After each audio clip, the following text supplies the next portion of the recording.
Good afternoon, everybody. Good afternoon, Arvanauts. Welcome, all the lovely people. I hope all of you are doing well. I hope everyone is having a lovely Tuesday. It is May 11th, 12:20 p.m. Eastern, and it is day 19 of this Adventures of Middle-earth, Erebor Adventures of Hammers and Anvils. I hope everyone's doing well, and I'm excited to be back into another week of streaming and to continue to set up for what is continuing to be a really awesome month. We've got a busy month ahead, and as I said when I first started the month, it was going to be busy, and that is confirmed that it is indeed the case. ArvCon is getting set up, and there's all kinds of stuff going on, so I'm very excited about that. Before we go any further, though, just a couple of reminders about ways to support us here on the channel. If you haven't done so already, please make sure to follow us here on the channel. Please check out our YouTube, the exclamation point ArvTube, where you can see past broadcasts of this and other streams. Exclamation point ArvCord is the Discord channel, where you can hang out with the Arvanauts in between streams. Exclamation point Arv Tweets is the Twitter, where you can check out I always post there when I'm going live and talk about writing and gaming and streaming and teaching and music and game mastering as well, and family, and occasionally a little bit of politics on there also. So you can check that out at exclamation point Arv Tweets. And the website for all of this, as always, is arvanelleron.com. On the financial side, we have, of course, the Patreon, exclamation point ArvTreon. That is 23 patrons, $2.14 per month. You can get inspirations to help our players. You can also get things like, custom backgrounds, character backgrounds, an epic poem written for you. Effect Life recently, the person who created ArvBot Plus, Effect Life has joined us as a patron and has asked for an epic poem, for example. So I'm going to be writing an epic poem for him sometime within the next few weeks to be debuted in early June. So that's what we're doing with that. And so you too can have this awesomeness, plus move the channel towards overall channel goals too. Hey, what's up, Effect Life? Speak of the devil. See? Yes, so Effect Life is going to get an epic poem written for him and so on, as I say, a few weeks down the line. So we've got that. And we also have, of course, the shop, exclamation point Arv Shop, where you can get Infinity and Beyond stuff, Palace of the Red Pasha. You can get, of course, this very campaign, Adventures in Middle-earth stuff too. And soon you're going to be able to get Esper Genesis stuff over there as well. And last but certainly not least, of course, you've got the sub button that allows you to subscribe to the channel and allows you to use, and in fact, I think I actually saw when we were just before we were going live that Nonstop subscribed at tier 2. So thank you, Nonstop. Actually, Nonstop, no, you're here. So hey, Nonstop, thank you for the tier 2 sub. I really appreciate it. I love those emotes. They just look so nice. They're so just, multicolored and bird-ish combined. I just love it. So thank you, Nonstop, for the sub. And you also can sub and resub and all those kinds of things and gift subs to others, all in the side of supporting the channel and getting those custom sub badges, emotes, and inspirations to help with the players as well. And of course, you can support us on the publishing side too.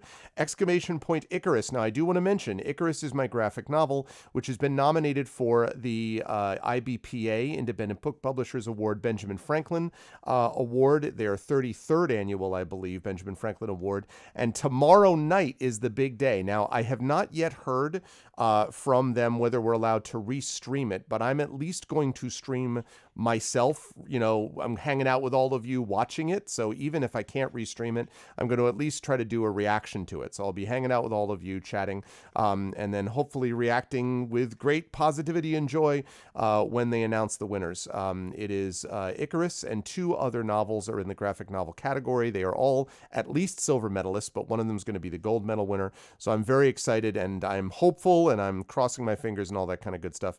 But we'll find that out tomorrow, and I believe, if I'm not mistaken, I was looking at this before, but I believe this is, as he checks his calendar quickly, I believe this is at 7 p.m. Eastern. So 4 p.m. Pacific, 7 p.m. Eastern is when this is going to be happening tomorrow. And so, yes, as I say, I am going to be doing that. It's going to be over by 8:30, so it'll be done before the lovely folks with Community D&D would get started. But I am going to be probably doing a stream where I'm just sort of like talking about it. Regardless, I mean, obviously being a silver medal is also a great honor. So either way, I'm super happy about what's happened with it. But again, it would be lovely if we happen to win the gold medal. So we'll see. That'll be happening tomorrow. Midwest Book Awards for Icarus will be happening next month. We'll find out next month the details of that. But yes, I'm very excited for that about Icarus. Also, exclamation point Greyshade KS is my Greyshade Kickstarter. Athos Arts, the publisher of Icarus, is also the publisher of record for my novel Greyshade, which is going to be coming out in the next couple of months and is going to set us up. I hope will do well and people will really appreciate and like. The edits have already been super helpful, and I think we'll do even more so as we go forward. But it will also set us up for our Greyshade Kickstarter, which is happening at the end of the summer, early fall, in which we will be putting together a board game, a role-playing game, tabletop role-playing game, the second two books in the series, Renegade and Heretic, and of course an audiobook from one Trendane Sparks. That's all going to be happening during the Kickstarter, which again is late summer, early fall. So I'm very excited about that. And this publication of this book from Athos will be part of that. So please check that out with exclamation point Greyshade KS. And the people doing the tabletop role-playing side of that are going to be the Alligator Alley Entertainment people, who of course sponsor our Esper Genesis campaign. And those lovely folks are going to be doing the Greyshade tabletop role-playing. They also did my Tales and Tomes from the Forbidden Library, which is my 5e adventure and source book, which there are rumors, there's rumblings that they may finally be moving those freaking pallets off the docks in customs and getting them out to the company, which can then ship them out to the various backers. There are rumors, but there are no guarantees as of yet. I wish I had more absolute news, but I don't. But I am obviously so frustrated, as all of you are, and I can't wait to just get that in my hot little hands. I really want that physical edition. So that, anyway, is coming soon. In the meantime, you can get the digital editions of those over with exclamation point library to find out details about that. And as always, exclamation point BLM, Black Lives Matter, and of course, exclamation point Help Now, which is the World Health Organization page on suicide prevention. Very important to help others when they help you, when they need help, and to help others when you need help as well. And for Black Lives Matter, very important to affirm and assert the significance and importance of Black lives. It has never been more important, so please make sure that you jump on board with that. Now, the last thing I want to talk about here very briefly is the calendar, because I want to just highlight a couple of things. I've already mentioned this thing with Wednesday, which is tomorrow. Again, we're going to have that, hopefully that stream that's going to be dealing with the Icarus IBPA ceremony, hopefully. So that's going to be happening tomorrow night. And then, of course, we have Community D&D with the Shadow Crew, with Triffid, with Echo, with Rock God, and with Hoodie, and, of course, with Shadowed Mage as your DM, Dragon of Icespire Peaks. That's happening tomorrow night at 9 p.m. Eastern, right after this little ceremony that we're talking about here with Icarus, I hope. Then Thursday is off. Friday, we have our special joint Speculate Twitch stream, which just got announced. We just confirmed this, and that's going to be Rebel Crown. So you may, if you missed it last time, it was a pretty freaking epic session. So this Friday, we've got Rebel Crown with yours truly playing. That's going to be happening this Friday. And then Saturday, we've got Metroid Prime, an extended session of that. That's going to be a lot of fun. Then Sunday, we've got the Speculate Twitch stream of Blades in the Dark.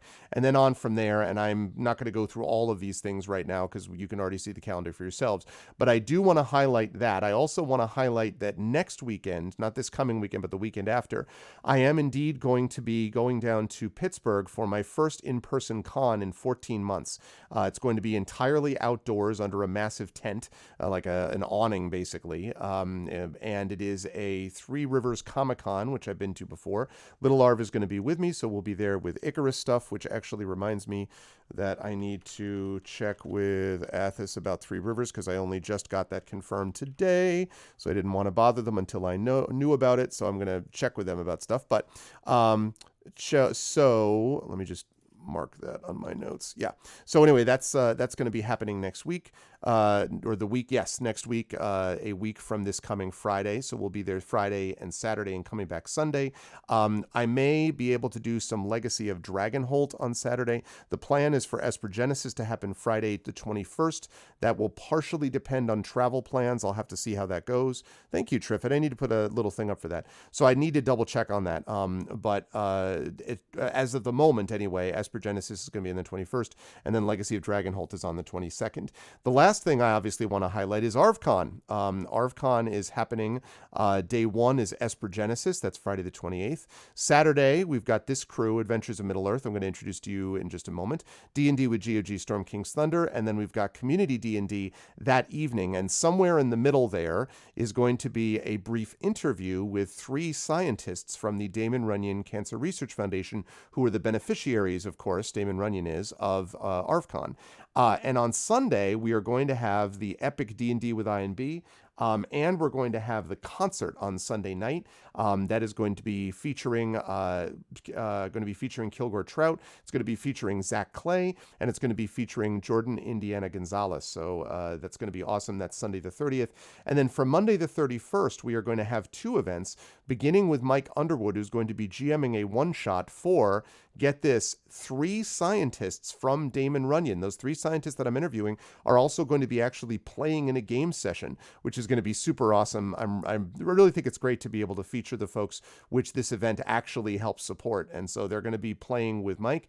I can't wait for that. And I don't know who the 4th player is going to be. Maybe he'll bring in someone else who pretends to be a scientist. I don't know. And then we will have, if all goes well, Brandon O'Brien is going to be doing something, but we're hoping that it's going to be Soundclash the Clampdown. That's Monday the 31st in our 4th day of ArvCon and our last day of ArvCon. And we have 2 prizes already for the top donators. Rock God is sending a print on the metal tin type thing, this huge, massive thing, which is really awesome. And the second top donator is going to get a generous, also metal print, although smaller, of one of Prince Justin's photos. So we have like just generosity all over the place, and it's super exciting. And yeah, I can't wait. So that's what we've got going on. I just wanted to highlight those things. Later today, D&D with GOG Storm King's Thunder over on GOG Common Pen and Pixels.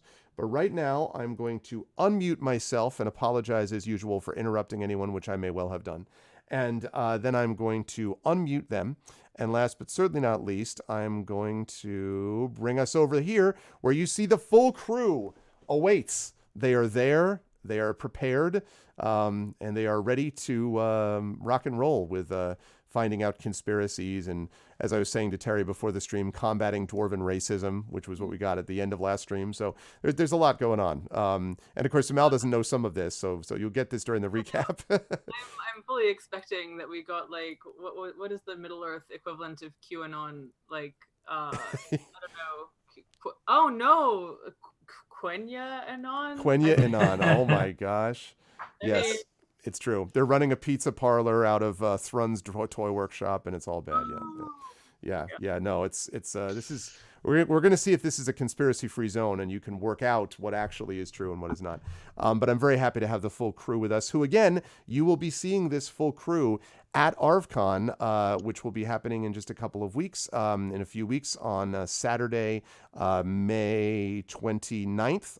And I'm very excited for that. As I've been talking with all of my campaigns about, there is this joke, sort of this almost has become a meme really, of the quote A team of Infinity and Beyond joking around about how much money they're going to raise. And since Tren is the member of both this group and Infinity and Beyond, Tren will be sort of the pivot point as to how much money each group is able to raise for this very worthy cause. So Tren, I'm wondering if you have any thoughts about which group you think is likely to win this contest. Do you expect Adventures of Middle-earth will stride forth in the field of battle, or will it be someone else? I'm curious about your thoughts and your divided loyalties in this regard. Ask me when I'm awake. Okay. You were trying to get fired up. You're like, it's not worth it. No. Other than being tired, how are you doing, Tren? How's life in the universe with you, and who are you playing today? Yeah. That well. Yeah, about that. About that well, I think. The thing. Sure. Yeah. So playing. I had to open the thing because I can't remember it, so I'm gonna have to read it. Coke through you like this here. I've got this right here. Okay. But this is green tea with lemon, so it's really not gonna help that much. Oh no. I have a robust PG tip. That's okay. I've got a whole box of, actually I have 8 boxes of Tetley's British Blend on the refrigerator. Yes, but I'm playing Thane Tonnebear the Hearthmender, comma, dwarf friend. I had to say the punctuation because it's like I can't think of a joke, like a Middle Earth joke for the Oxford comma. I'll probably think of one in about 5 hours while I'm asleep, and I'll say it in my dream, and it'll be funny, and everyone will laugh, and then I'll wake up and tell my housemate about it. Like, what are you talking about? I'm like, oh, just dash my hopes, why don't you? And Oxford comma, because we've got an Oxford Don. Because Tolkien was an Oxford Don. Yeah, that's no, I got it. Joke. That was quality work. I was just letting it sink in, really. I too am extremely tired, but unlike you, my tiredness turns towards mania. So mine does too. If I haven't slept, but I kind of dozed from 6 to 7, and so then I woke up enough to look at my clock because I can't remember what time it is from 1 minute to the next, and I saw that it was 7 a.m. and I was like, if I go back to sleep, I'm going to just blow right through my alarm, and I've got to get up or I'm not gonna make it. So I just anyway, Brad. Always a pleasure to have Trending with us. I did want to thank Kraken Dice for the follow, and I'm glad that you saw Dice in the description and had to come check you out. See, that's Tags doing the right work. I got my dice bag over there.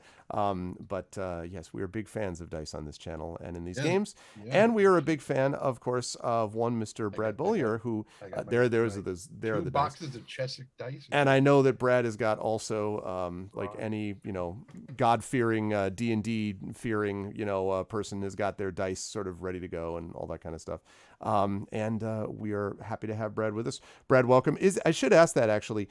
People are always different about this. Brad, do you have a particular? Some people really love dice. Do you like dice? You're okay with dice? Like, what's your relationship with role playing dice over the years? I guess I would ask. I like dice. I like the actual physicality of rolling them and such.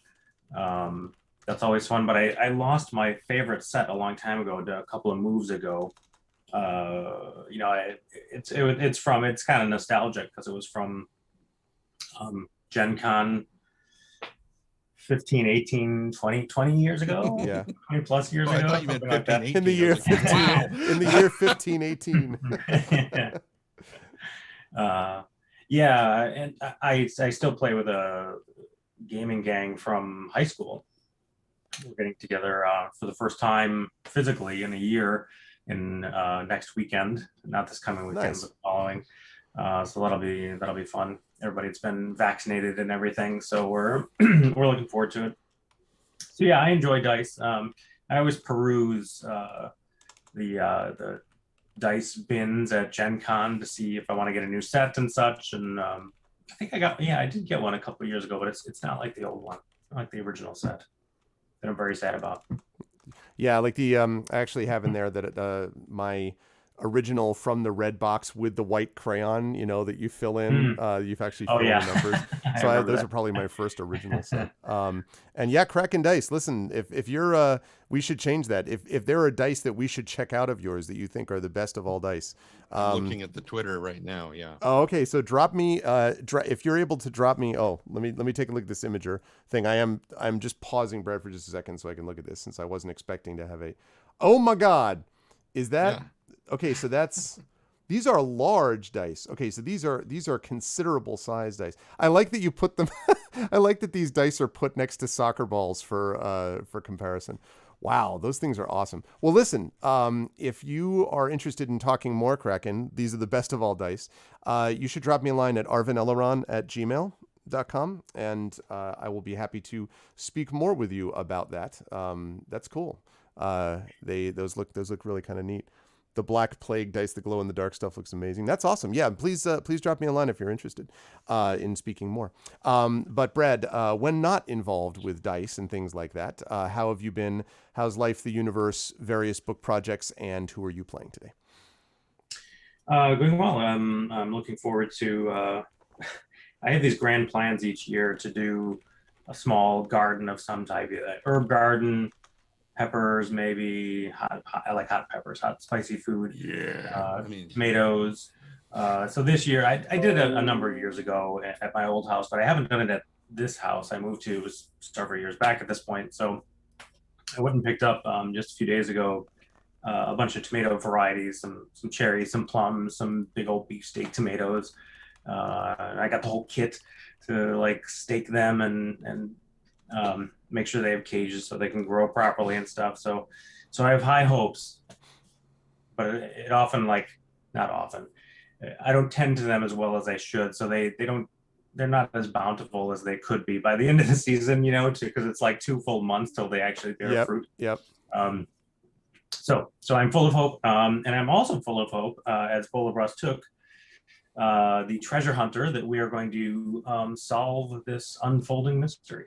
Yeah, who somehow became, Dale's next top chef without recognizing that was what was happening in the process of it. But yeah, we've gotten a chance to. Bolo has had a very eventful last several months with this group since arriving on the scene, and so that's been great. So always a pleasure to have Brad with us, and also a real pleasure to have Terry Toons with us, who is hanging out with us. I'll ask you the same question, Terry. So when it comes to dice, are you the kind of person who really just focuses on one particular set of dice that's your absolute favorite, or do you have you're one of these people that likes to take the scoops at the cons and scoop out the dice by the shovelful? Like what's your relationship with dice, So my relationship with dice is complicated because I hate me. I'm the player who has shit dice karma all the time. I always roll like ass, or usually.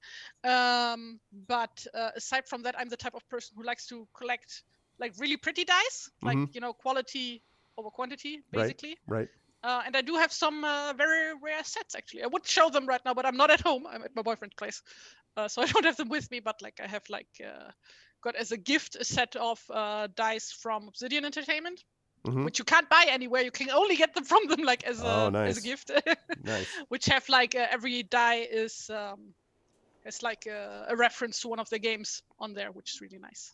So of course there's a Neverwinter Nights, but that is, by the way, the least surprising thing I've ever heard of, that you would have dice from Obsidian with referencing the games. That's quite logical. I mean, it's not like I have a whole bunch of things from them. No, not at all. And I have a few sets of metal dice that came with various collector's editions of things. I have the collector's editions of Icewind Dale Enhanced Edition, Planescape Torment Enhanced Edition, and Baldur's Gate Enhanced Edition for the Switch, which came with these really, really nice metal die, which are really heavy, and imagine they would really hurt if you throw them at your players at a high velocity, which what they are for, obviously. But yeah. Absolutely. Yeah. At that high velocity. I want to acknowledge, by the way, that Kraken Dice has offered to send a couple of sets of dice for giveaways at ArvCon. So thank you, Kraken Dice. That is a really great idea.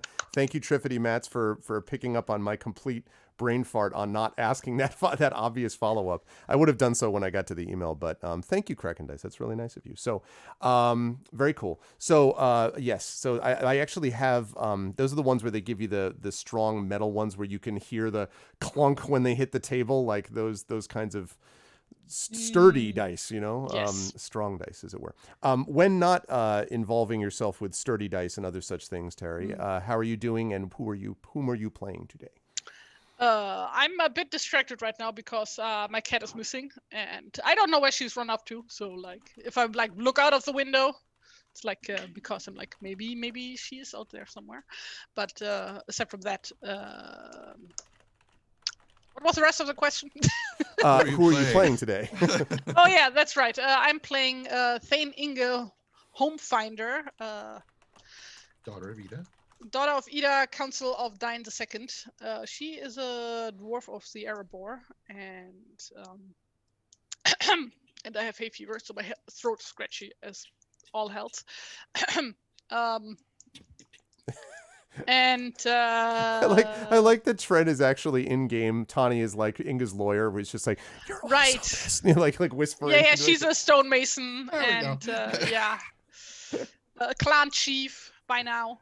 And stuff. She has a pony sidekick. His name is Lilleman, who has not been around much because we've been inside a city for most sessions. Exactly. Recently. Although So- once we're past, I mean, as you'll see, once we're past of Hammers and Anvils, then that's going to expand out considerably as the conspiracy widens. No, I mean, who knows? But yes, but it is a great pleasure to have Terry with us. You also can see Terry on this channel doing gamebook illustration streams, and hopefully we'll be able to return to those soon. I hope so. We've got that going on. And last but certainly not least, of course, what? Terry. Yes. Terry, check out the link to the metal dice in chat from Kraken Dice.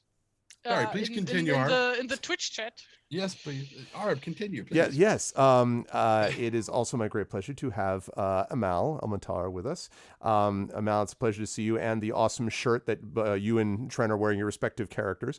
It's awesome to see that. How are you doing? I know tiredness has been on the menu. I am fully aware of the grading situation, etc., and all the other life things. How are you doing in general terms? I do want to ask you about your relationship with dice, since I asked everybody else, and also how are you doing and who are you playing? Well, first, my relationship with dice is not so much. Oh no! Sorry. Thank you, Terry, for the resub, by the way. Thank you very much. I appreciate it. I need to fix that problem. Oh no! So many. What the? Wow, my dice are actually vanishing. It turns out. Anyway, my friend Miri Baker made me this stunningly beautiful dice bag out of silk left over from a garment that she made me that was like in support of my book that has a lot of red and blue in it and stuff. So the leftover scraps she turned into this dice bag, which is absolutely stunning and like just gorgeous. And she sent me dice inside it, which are now the dice that I use when I use physical dice, and they too match the bag. Oh wow! Let me tell you. So they're all these like the new trend right there, and not our trend, but an actual. Yeah. But the I only have 2 sets of dice. I have this one, and I have a more explicitly bisexually coded set that my brother got me for my birthday a few years ago, which is somewhere in the the dregs of like the moving mess, which like I moved in October, but there are still dregs. Speaking of which, the reason I'm wearing this shirt and the reason that it is so wrinkly in a way that is extremely distracting to me and also very embarrassing is because it was conveniently tucked away in a suitcase where it would be really easy for me to access it upon movement. But I managed to completely forget that I had made things easier on myself, and so thought I had misplaced it. And as it turned out, it was in a very easy to find place. Anyway, I am delighted to be wearing it, although not delighted to be a slob. If my mother watched this, I would be just mortified. Yes. Luckily, she is not. So anyway, other than that,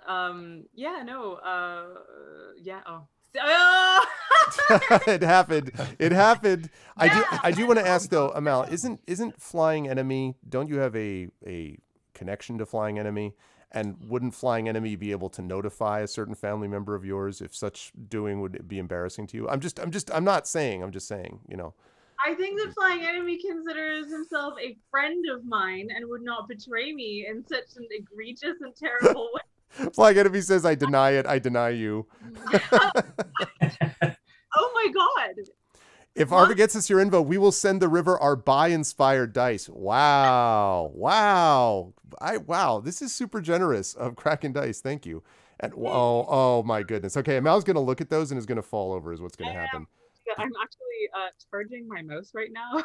So I keep on like avoiding needing to click on things, but I will click on it as soon as I feel confident that that will actually last. Yes. Sorry, go on, Amal. Not dissimilarly from me, is somewhat depleted and exhausted. But no, the grading is actually presently in the past, but I have started teaching a new course for the spring-summer term that I'm actually super delighted by and excited for. I decided to model it on a game that my friends Jian Shim and Xingyan Kor made called A Field Guide to Memory, and it's super, super gorgeous. So I called this course A Field Guide to Poetry, and it's an intensive poetry course that involves going on walks and like being in ecology and reading some nature writing. Nice. And stuff like that. So I've actually been really enjoying that so far. We're only a weekend and it's a totally experimental thing, but I went on a really lovely walk on Monday as part of the course that I designed. So I feel like there's winning involved. Definitely. Yeah. That aside, what else is going on? Stuff.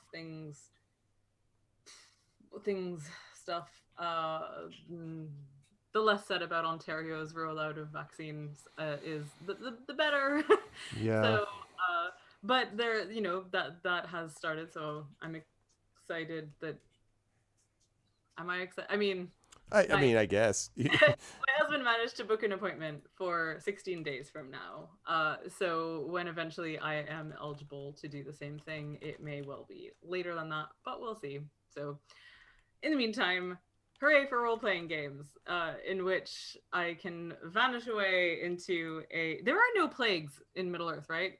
That we're going to meet in this. Oh, that we're Yet. going to.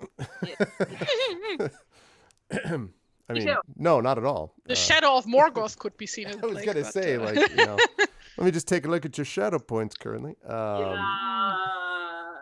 so long as they're not, aerosolized shadow Well, points. speaking of the last time that you weren't here. No, of hammers and plagues. God damn it! We went to a music shop and there were lots. Oh yeah, right. That's true. That is true, actually. What? Yeah, there was a music. Never shop. mind. Tra la la. We went to an instrument store. One session I leave you, and she starts music plagues. I don't even know. This was predicted that all of your fellow party members predicted that Amal's not going to be happy that this happened while she was gone. This was an absolute prediction, and I was like, "Listen, I mean, you're the ones, you're driving the train. Like you tell me." You were like, "You're the worst. You're all." I am angry with you all without even knowing what I'm angry about. It's fine. I'll just be encouraged. Now, in our defense, while we were Jaegering it should be good. When we were leaving, we were trying to drag you away from the place, botany, because you were like, I must start time. It's like, no, we have to leave. That's true. They role played the hell out of you experiencing musical instruments, so your FOMO can be slightly reduced, not at all. That's how that works. Did you actually, in the midst of that, also introduce your character and I missed it now? No, okay. How to? Okay. I play a character called The River, who is a woodsman of Rosgobel, and is a warden, a fighty bard, who probably would have enjoyed having her player. I can't actually make pronouns happen in the situation. No. Anyway, it's fine. River is a fighty bard who also has a faithful hound of Mirkwood named Stone. Stone is great. Great is Stone. And is not actually wrinkly. Is actually quite young. So not That's, okay. Yes, I was talking about the shirt. Did he turn into a Shar-Pei and I didn't notice? I do want to point out that although I take pride in trying to present you all in your best possible ways, your individual cameras are, unless I blow you up to full screen, I doubt very much people are going to note and be like, boy, I can't believe, listen, this is a Hugo Award-winning author, an academic, wonderful player. But really, the thing that matters, I think there may have been a wrinkle on that shirt. And I'm just, look, I'll tell you what. Pretty sure that's not how things are going to roll. I mean, except maybe from Flying Enemy, in which case that's, your own problem. You gotta deal with that. But it is a great pleasure to have everybody here. And since I do have to pull this out, let me just get the actual dice. I'm having Blazing Saddles flashbacks. I'm not going to show them all. I just will show the as proof. I give to you I'm going to make sure that I do it on the 6. That right there is an actual Redbox original die from 1984. I want to say, with the white crayon still in it. Fine year. It was a fine year, and it is not my favorite. My favorite set of dice, which I'll just pull out one from, are these clear dice, which I have always really loved. And yeah, and I have so many dice, glow in the dark dice, the random 10-sided die I once found in my room when I was a kid before I played D&D, and to this day I've never understood where it came from, but I thought it was a sign. It directed so much of my life going forward. So anyway, Fourth in game. Yeah, it really is. And the 20, which, oh, look at that, from Rick Riordan, which just happened to land on the Rick Riordan 20. So I'm sure that bodes well for everybody here today. With all that said, it is a great pleasure to welcome everybody. Let us fire up the music and let's talk a little bit about what happened during our last session, so Amal can feel a little less salty about not having been here. The reality, of course, is that it was a great time, but we have some issues that need to be resolved in terms of how the investigation has gone forward. The party, of course, has been at the behest of one Balin, trying to discover the reasons that Balin came under attack while traveling to the city of Dale. And this may in some way be tied into the rather larger conspiracy of what was going on with Longo, the execrable bandit leader that the party successfully dispatched in part one of this adventure. Okay, good. I was making sure that I could actually hear the music from Roll20, but it's there. So the party has been asked to do this, and so went to several places to do so. They traveled to the toy shop of Thrun, who gave Inga, who's the one who actually traveled there, several bits of information that were important. One of them is that there has been an increasing tension between the dwarves of Dale and Erebor to a lesser extent. Sorry, the dwarves of the Iron Hills and Erebor to a lesser extent, and the people of Dale. And that a lot of the dwarves feel that dwarven smiths have been selling their products to humans and elves and halflings, and basically have been reducing the quality of what they produce in order to match the market, and that has been deeply frustrating to these dwarves. And one name that has come up several times is the name of Niping, this very well-respected smith who's kind of part of the old guard living back in the Iron Hills. And so figuring out how Niping may or may not be involved as a part of this. In the midst of this, it should be pointed out, the party was also given, Inga was also given a mechanical thrush. And the mechanical thrush has currently been sent in a very amusing session, was sent down with one of, I believe it was Stubbis, if I'm not mistaken. The contrarian dwarf working for Inga was sent by Inga, very much against his will, on a boat down the river to track down information on towns south of the river running, and was given this mechanical thrush so that it can be sent back at a later point. This was met with no small amount of consternation. Thank you for the follow. It was met with no small amount of consternation by the others in the party, who were kind of like, wait, you gave the thing to who? And so we will see what happens when Stubbis, including Stubbis, was like, wait, you're giving this to me? But it'll be interesting to see what happens when Stubbis gathers this information and sends it back. In the meantime, of course, the characters of the River and Tawny had gone down to the docks to discover that there had in fact been someone around the mysterious boat that passed by the party before they found the party of Balin having been killed and Balin himself wounded. That boat, it turns out, was the subject of an inquiry where people from the crew were talking to these people dressed in red livery. And so, in our last session, the party tried to gather information about that.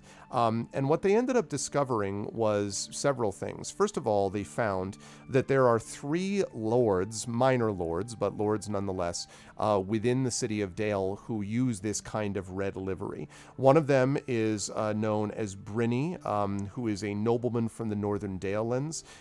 He was given the village of Strandberg by King Bard when Brynny was not yet 20 years old. He is in his 30s now, and the years have toughened him a bit, but he comes across, apparently, according to those who know him, as someone who's always trying to impress people with how lordly he really is. He's got a little bit of a chip on his shoulder about it, apparently.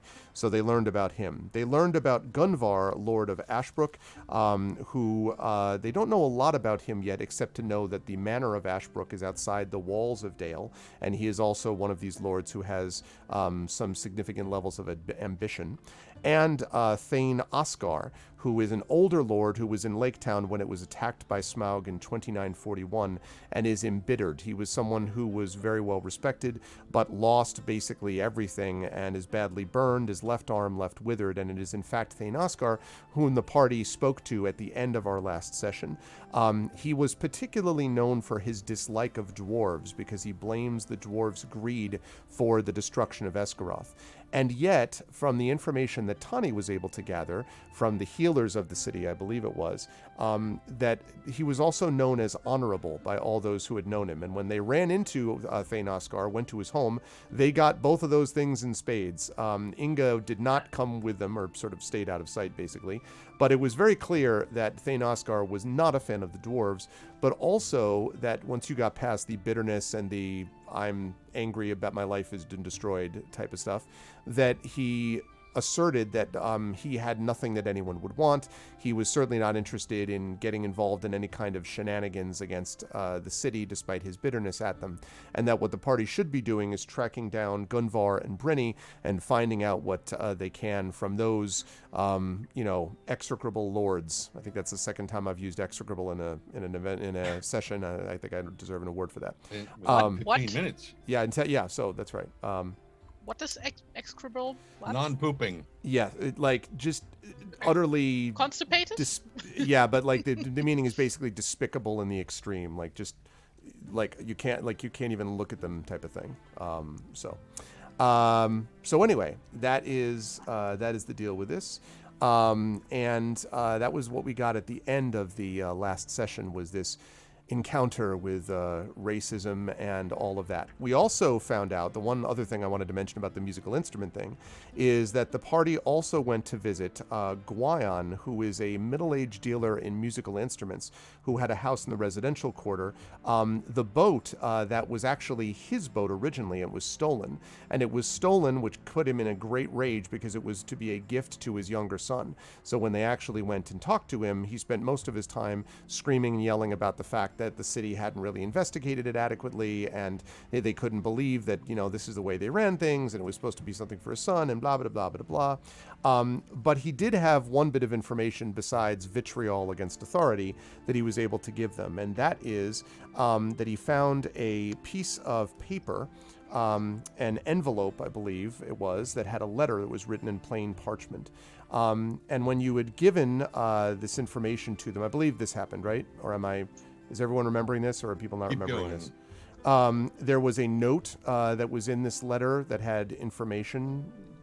I want to make sure I don't go any further because Right, because you don't want to spoil it if you didn't. Right, my notes are a little bit confused on this subject, so I want to make sure that this actually happened. Did I give you this? I know you visited this guy, but maybe not because you were... No, maybe not because I remember why. You were going to find this is what it was, because you went down to the docks because he said that's where you found it. Yes, okay, I remember now. So you went down to the docks after he raged about how terrible this was, and after you pulled the river away from her reverie around the musical instruments.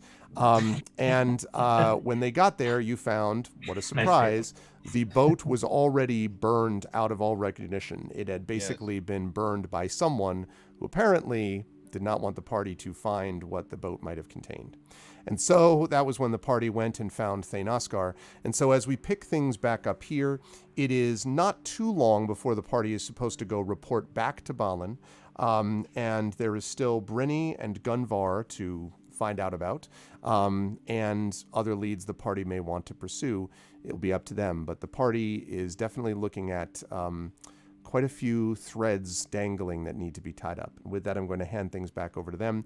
So we're going to pick up basically right after the door closes in your face, with the, Thane Oscar walking away with his cane. His cane from his injured leg, and you all staring at the door. What would you folks like to do?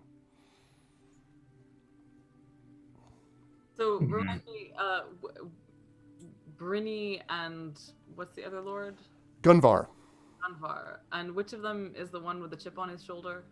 So Brynny, what you know about Gunvar and Brynny isn't a whole lot. You know that Brynny was given his village by Bard. He is the one who's always been trying to prove to everyone that he He's a lord who He's deserves to be a lord. And Gunvar, you know, is having ambition, but that's not unusual for, you know, lords in these various places. So, yeah. Okay.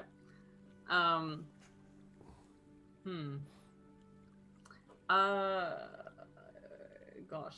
Do we know where to find both of these men? Has Oscar told us that? Not specifically, but if you're able to search around and ask around, it shouldn't be difficult to discover it because both of them... We know that Gunvar's place is outside the wall. Right, the Manor of Ashbrook. You don't know exactly. I mean, Brynny's village is called Strandberg, but none of you have ever been to Strandberg. It's not... doesn't show up on a lot of maps, which may explain some of the chip on the shoulder thing.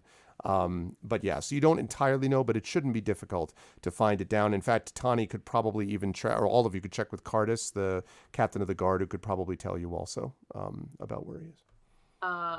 Okay, cool. And do we have a vague sense of which of them is nearer by? Or how... Both of them are probably accessible within the city. Brynny is in the city at the moment, supposedly.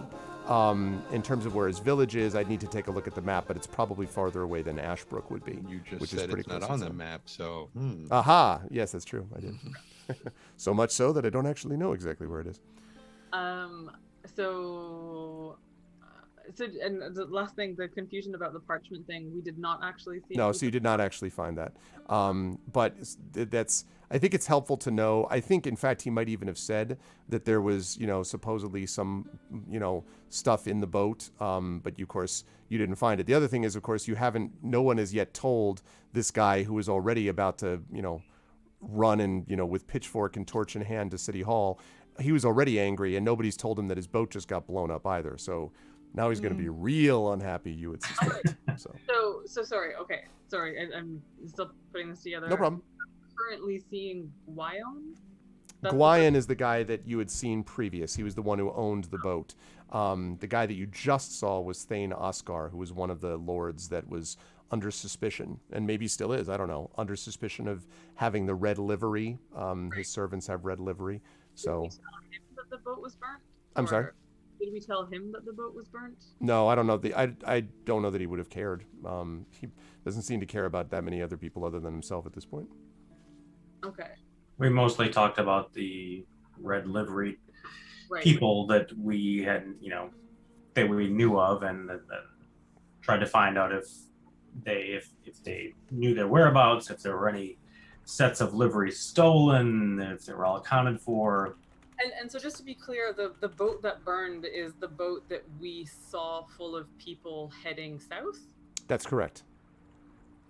So That's the boat that you tracked down, that the original owner of which was this guy Guyon. It was stolen, and then they used it for what they used it for, and now that boat which was under repair, has been burned. When you found the boat originally, the side had been stove in when the authorities found the boat and brought it back to Guyon, and so Guyon then put it in dry dock, well, not dry dock, but like the docks to repair.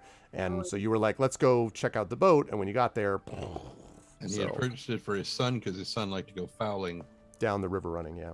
Down the river running. And did the boat finding thing also happen last session? Like, I just don't remember that from the last. Yeah, the boat finding thing, you didn't know about that till you talked to him, that they had actually found the boat and brought it back to him.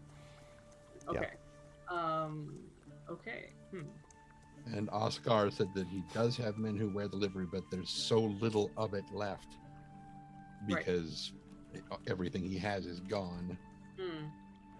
And are we, like, this is the common thread, as it were, between the livery is just that it's red. Like, there are actually 3 different sets of livery. They just happen to all 3 of them be red. That's right.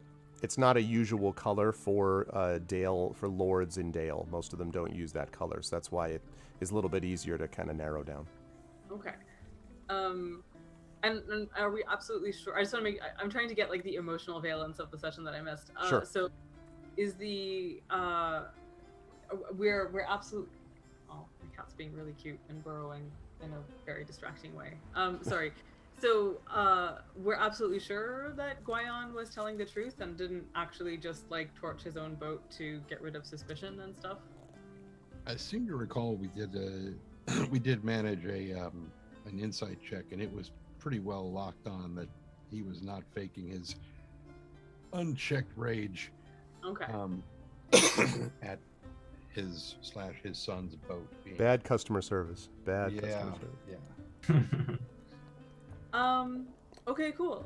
So of the two lords that we're looking for, one of them is actually in the city? As far as you know, that's correct.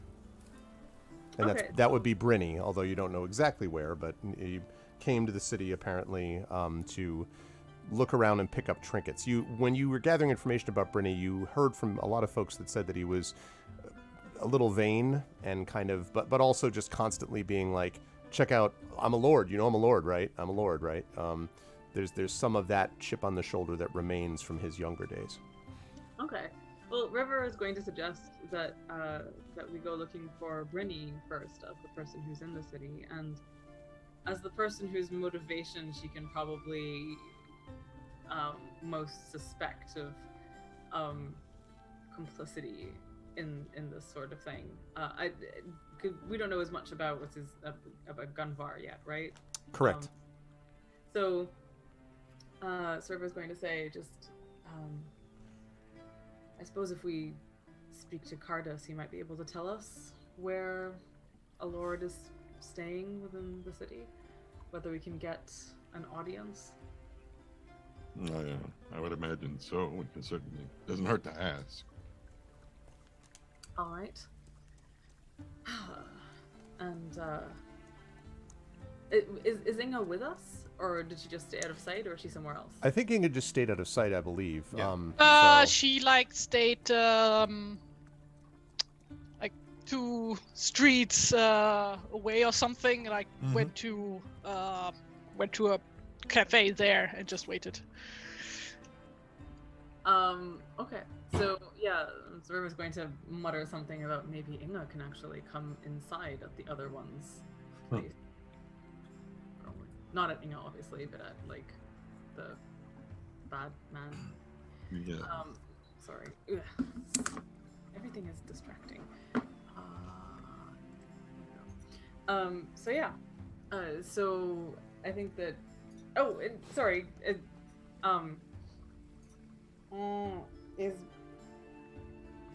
I'm so tired, you guys. So we are all together. Like Inga will join us shortly, and we are not actually separated. Right. Okay, cool. Yeah, we'll meet up since we're done with Oscar. Okay.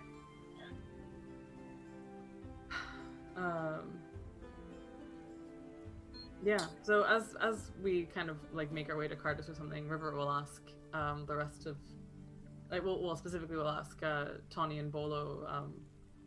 What did you make of him? Of Oscar? Well, he seemed sincere about what he was saying, that he didn't have anything to do with it, and likely neither did his people.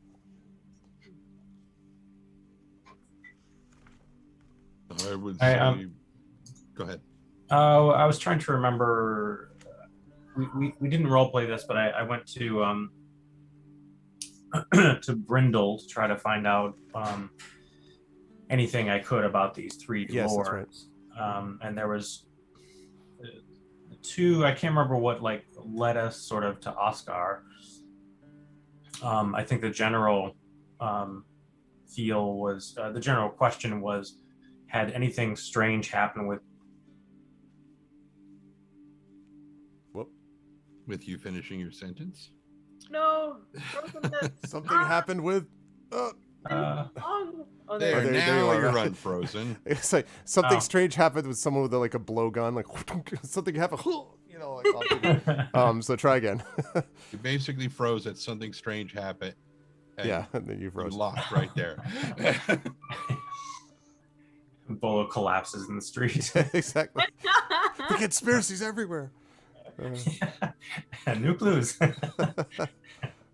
Meanwhile, like a rival chef from like a local tavern like pulls out of the way. We're sick of the shattered mug getting all the attention. Flank Syrah will never be warmed again. What did you say after Something strange happened. I can't remember my train of thought, but I was trying to figure out if something strange happened to any of the houses that caused like a drop in their fortunes or something like that. And I think that the other two were kind of Abel and Oscar, I think had I don't know how many years it's been where he's sort of fallen from grace. Since Smaug's So he was attack, like the odd 5, 6 years. Yeah. Okay. So that stood out, and the other two didn't. Brindle didn't have really any news about those houses in that respect, because I mean, there's not something to find. It just they didn't stand out during that bit of questioning. Since Smaug's last attack, or since his first attack? Since it was his final attack on, I believe Okay. it was his final attack on Dale. Yeah. Okay. If you're gonna like blame the dwarves and stuff, then like it makes sense. Sort of. Yeah. To blame the party who were there and like woke him again or whatever. Yep. Stuff. But yeah. I just wasn't sure if it was the greed of the dwarves that mining all the gold that brought the dragon in the first place is part of where my brain was going. Yeah, no, it was definitely the idea of the return of the dwarves to try to get their own back that felt maybe greedy. It was pretty much, it was not a universal approval, as you may remember, even when the dwarves arrived. There was not just the master, but there were some others in Lake Town that were not so wild about the fact that they were wasting all this money and everyone was focusing their attention on them and all that. So yeah. So, Bernie, I mean, the thing that I find myself thinking, but that is probably too complicated for game purposes, is just that if you were pursuing a clandestine operation that involved, meeting people at the dock inside of plenty of other people, you probably wouldn't wear your own livery. But I don't know. I also understand how like games are constructed and probably need to have like a certain maximum depth to rabbit holes. So anyway. Right. Yeah, we're still not sure which one it is. If they were posing as somebody else to try to frame them in some way. There's that possibility too. Yeah, that's one of our working theories, but we don't have any way to prove it either way at this point. Right, and I mean, if of the three of them, Satisfy my curiosity, Arva. No. I do appreciate how it always freezes at a particular. It's true. Like he staggers up for the road and is hitting the other side of his neck with the. Right. Damn it! All right, let's try it again. I may have to reboot my router or something. Yeah, you said satisfy my curiosity. Yeah. And then you're Sorry. The boat that we were examining, we had looked at like the hole and determined whether it was stove in from the inside, like broken from the inside, or from the outside. Right. I don't remember if that mattered at all, but I don't remember what the answer was. I think the answer was from the inside, which indicated that it was not running. It wasn't like it ran into a rock at the side of the river, but that someone deliberately, damaged it. Sabotaged it from. Yep. Okay.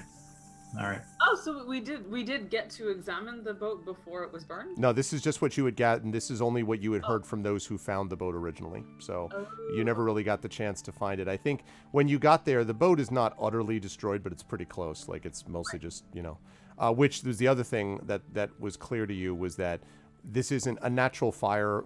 This was obviously set. Like a natural fire wouldn't have been this destructive. Right. So. Interesting. So, yeah. So anyway, that's right. So was Tawny gonna say something about his opinions of Lord Oscar? Probably. Okay. I don't know what it was now. I've lost it. It's gone. Basically, he was gonna say something to the effect of,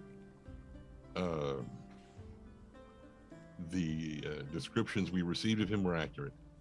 He's honorable and he hates dwarves. It seems so.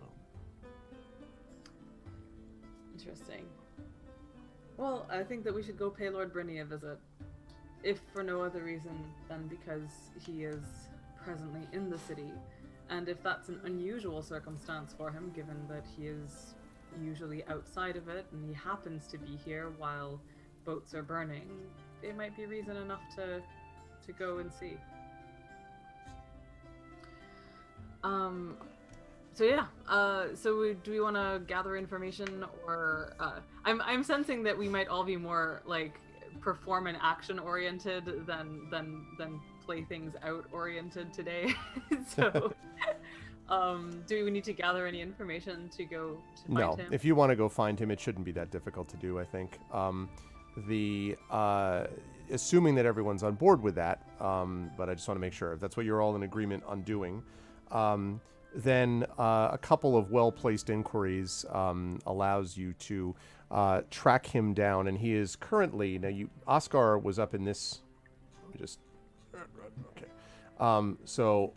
Oscar was up here, right?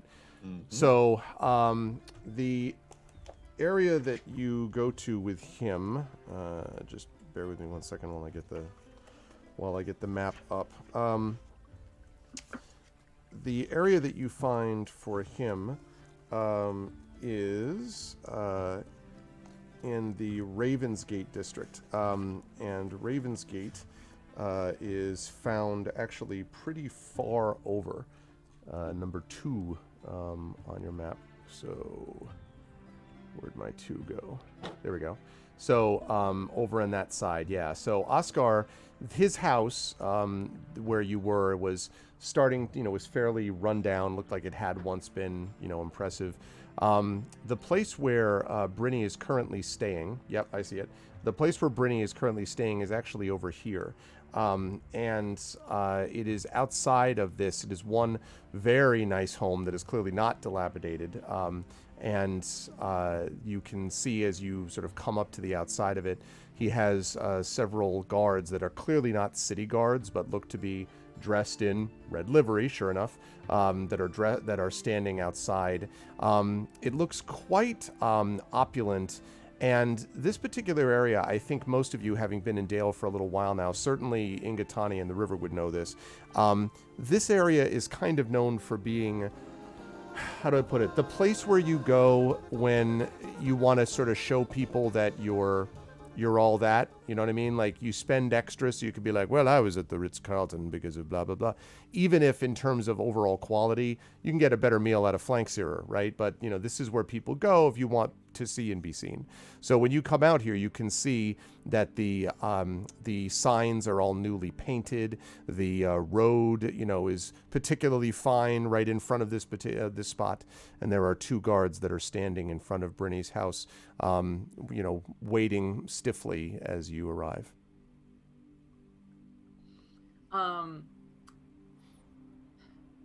Have we sent word ahead by any chance, or would I'm not sure that you would have had time. I mean, because he's pretty close to there. I mean, you could do so if you wish, but otherwise he's pretty close to where you were. So. No, why would we do that exactly? So there's a guard at the door. 2 of them. Ooh.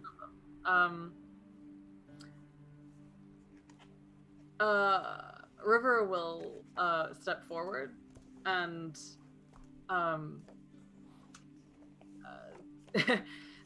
smile brightly at them and announce the heroes of Dale. And okay. And announce the heroes of Dale and say that they request an audience with his lordship.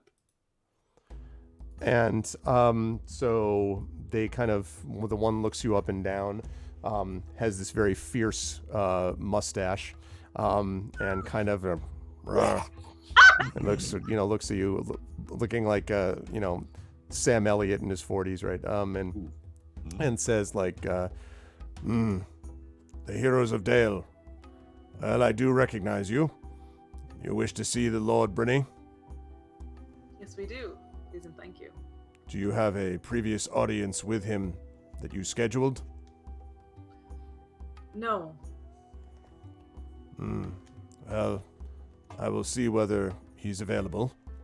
And so he turns and walks in, opens the door, which you note is, looks to be newly carved, as he opens it and walks in, and he's in for a minute and then comes back out and says, the Lord Brynny would be happy to see you in just a moment. If you'll come in here, you can wait for him. Thank you. That's very kind of you both.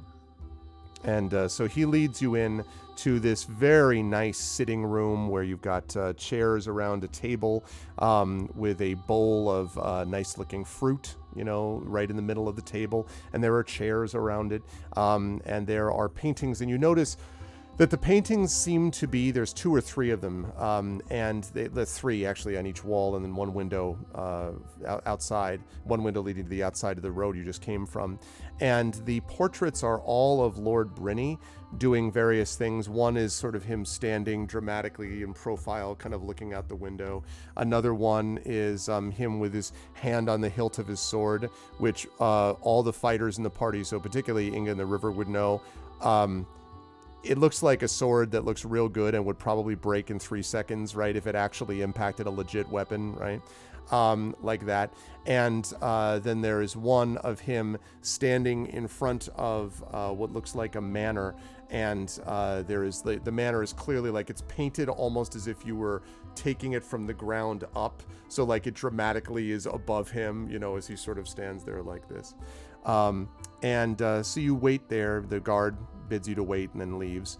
And you wait there. Do you do anything while you're waiting for him? Set fire to every painting. Apologies for the horrible noise. God, sorry, it's just not going to stop until it stops. We can barely hear it, so it's fine. Okay, good. I'm glad. It's so bad and awful, and I want to also burn things. No, River kind of looks from painting to painting to painting and says,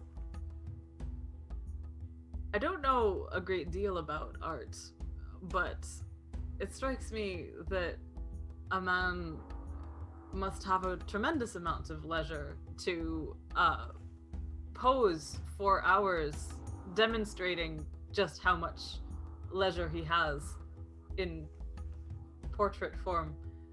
That's it speaks a great deal of one's character.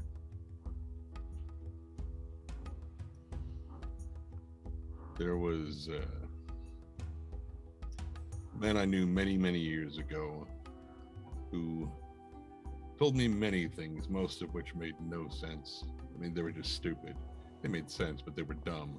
There was one thing that he said that really stuck with me. There are those that command respect and those that demand respect. This is definitely the latter.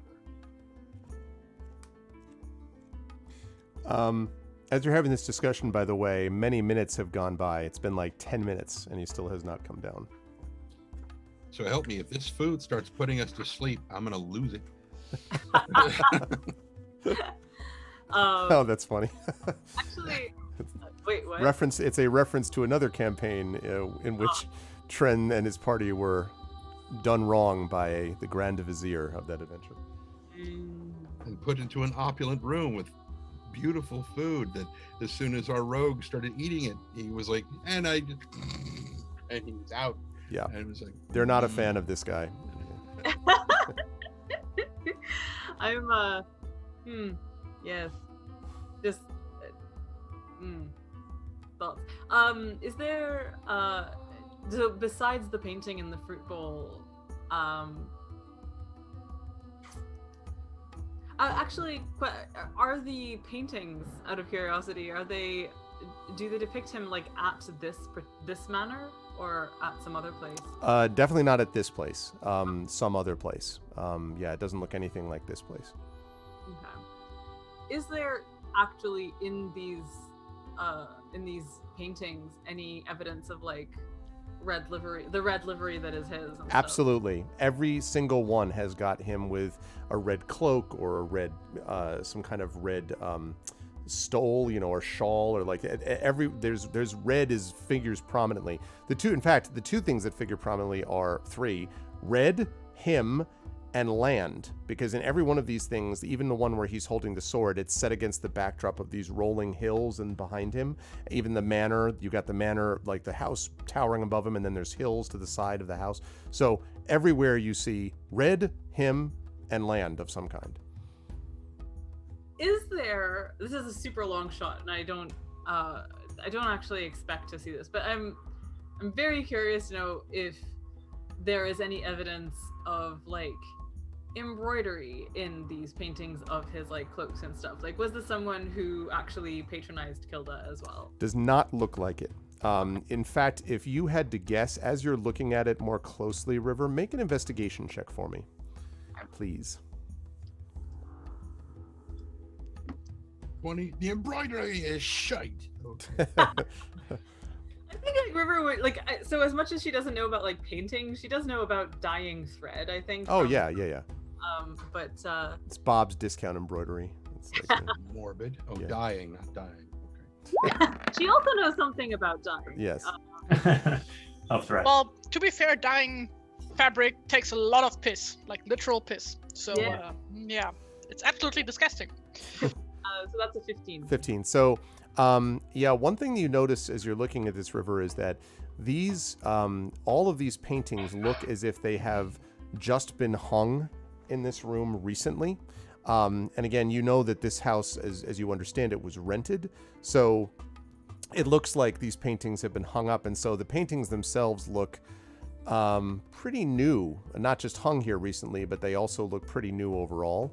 There is a mark, an artist's mark, in the bottom left corner that you can see.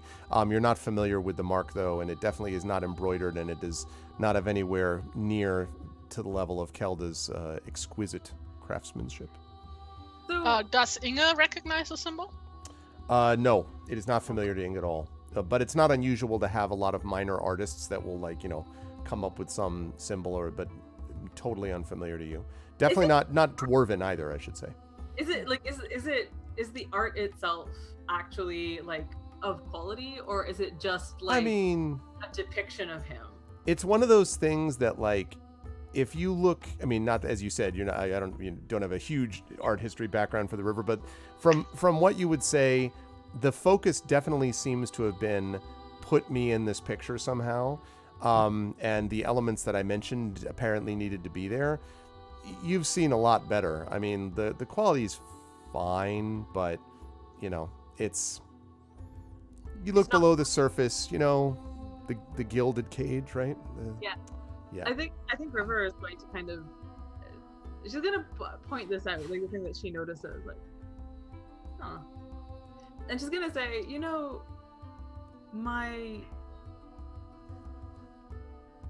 Okay, I'm trying to translate an actually really cool anecdote into Middle Earth. Forgive me if this is clumsy.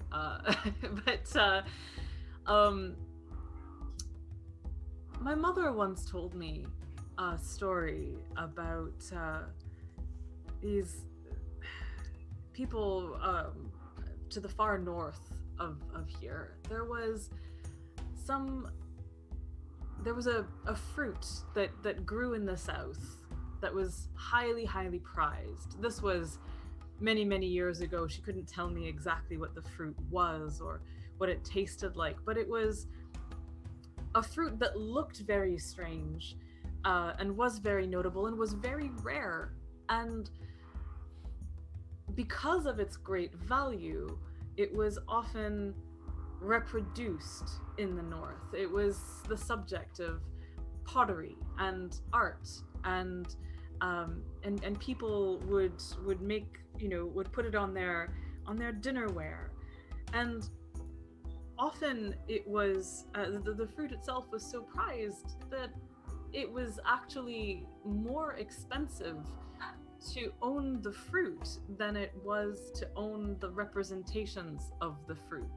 But more people tried, as a consequence, to purchase the plates and the paintings and all of the different ways in which they could try to possess this fruit that none of them could actually afford. I'm not sure why I'm thinking of that right now, but I am reminded of it. Maybe you're just hungry.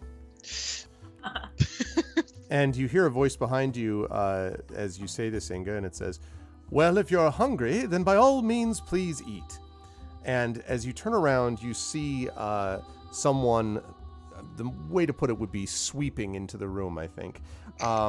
He is long, looks very dramatic as you first see him. Long, flowing dark hair, has this proud, lordly gaze with which he looks upon you. And you can see that he is dressed in full, shining armor, like full regalia, right? And a red cloak as he swoops in. And he comes into the room and he says, "I understand that you have come to see all of me, and it is all of you have come to see me, and also to see all of me." That was a slip that actually totally fits. He does a twirl. Yeah, exactly. See all of you. Exactly. He's really just a show tune in human form. All of me, which I've conveniently hidden away. Yeah, exactly. He says that you've come to see me. It is my great pleasure to welcome the heroes of Dale. I am Lord Brinny, Lord of Strandberg. And he swoops low, and I mean, like, bow, like the cloak goes up, like catches the light as he goes. Foot forward, leg back. Yeah. And then says, now, as he, takes the cloak and, now, if, what exactly may I do for you? Oh, wait, just one moment, please. And he does this, and a guy brings in behind him, some servant brings in a padded chair, of red, of course, a padded chair, puts it down, and he carefully, placing the cloak, sinks in, and the cloak kind of like settles like over the handles, the armrests, and he says, now, what may I do for you? I didn't know we popped into a costume party. Sorry that we didn't come dressed up. A costume party? I'm sure I don't know what you mean. I can see that you are dressed, of course, in the refinery, the refinements of your craft. No doubt you are, let's see, I think it is Thane Unga, if I'm not mistaken, the dwarf of Erebor. And of course you would be Tanibor. I know you very well. And I've heard even of you. Ah, the ocean. As I look at you, I can see, and he's looking directly at you. And then finally, he says, and you, Bilbo Baggins, looking right at you, Bolo. And he kind of settles back, and he says, I am most honored that you have chosen to grace my humble establishment with your presence. And there is no costume here, except, of course, the costume of honor and grace. We are. So it's not real honor and grace? We are. He just blinks at you with the same fixed smile. Very grateful to you for your hospitality, Lord Brinny. Thank you for this very thoughtful reception. It is my pleasure. Please have an apple. And he gestures, he does, to the apple in the bowl. Thank you. Perhaps after we have spoken our business.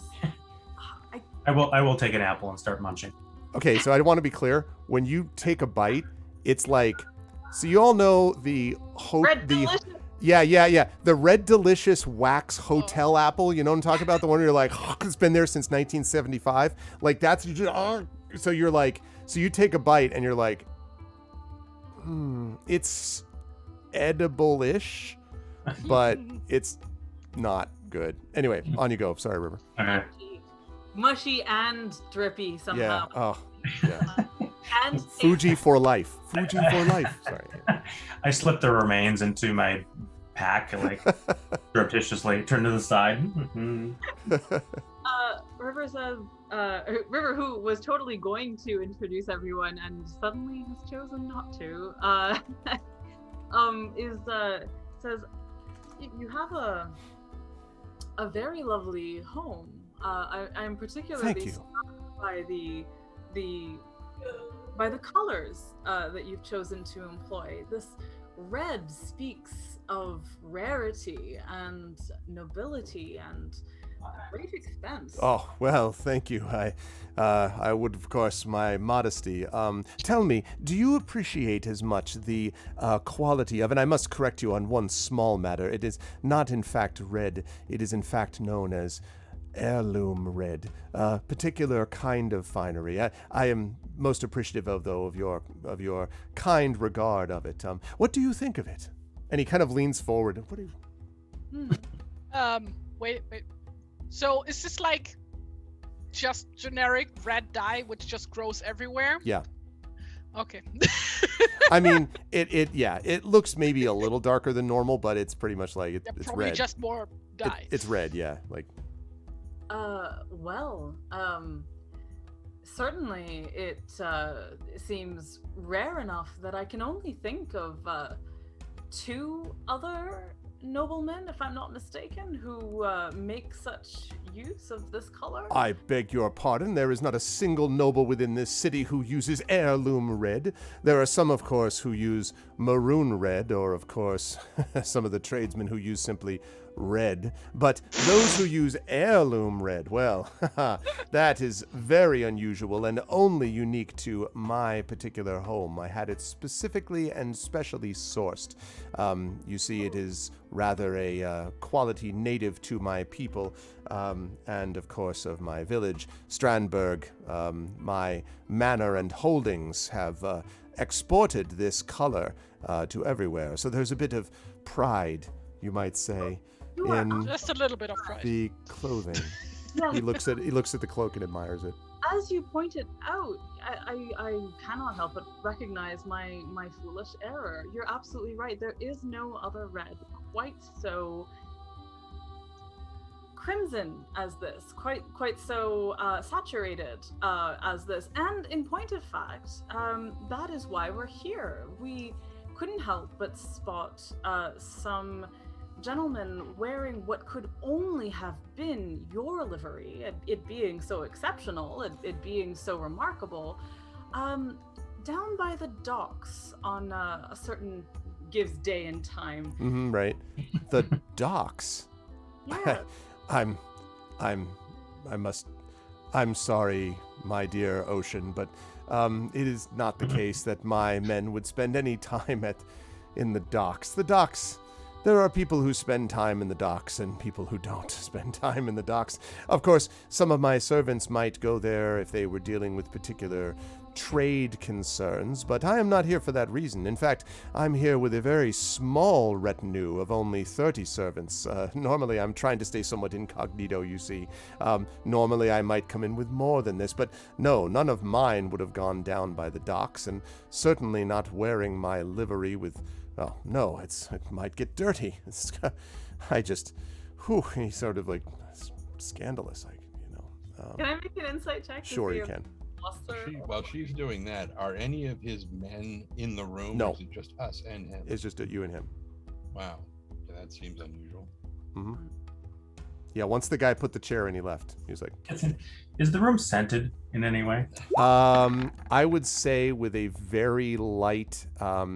and cheap kind of perfume that, it's the sort of thing that you would use to cover over bad kitchen smells at, let's say, a formerly bad establishment known as the Battered Mug, now one of the top facilities in Dale, Yeah. You said that there's like this red cloth everywhere in this room, right? Like on cushions and stuff, right? I shouldn't say everywhere, but it's on all the paintings, and it's on his chair, and obviously it's everywhere on him.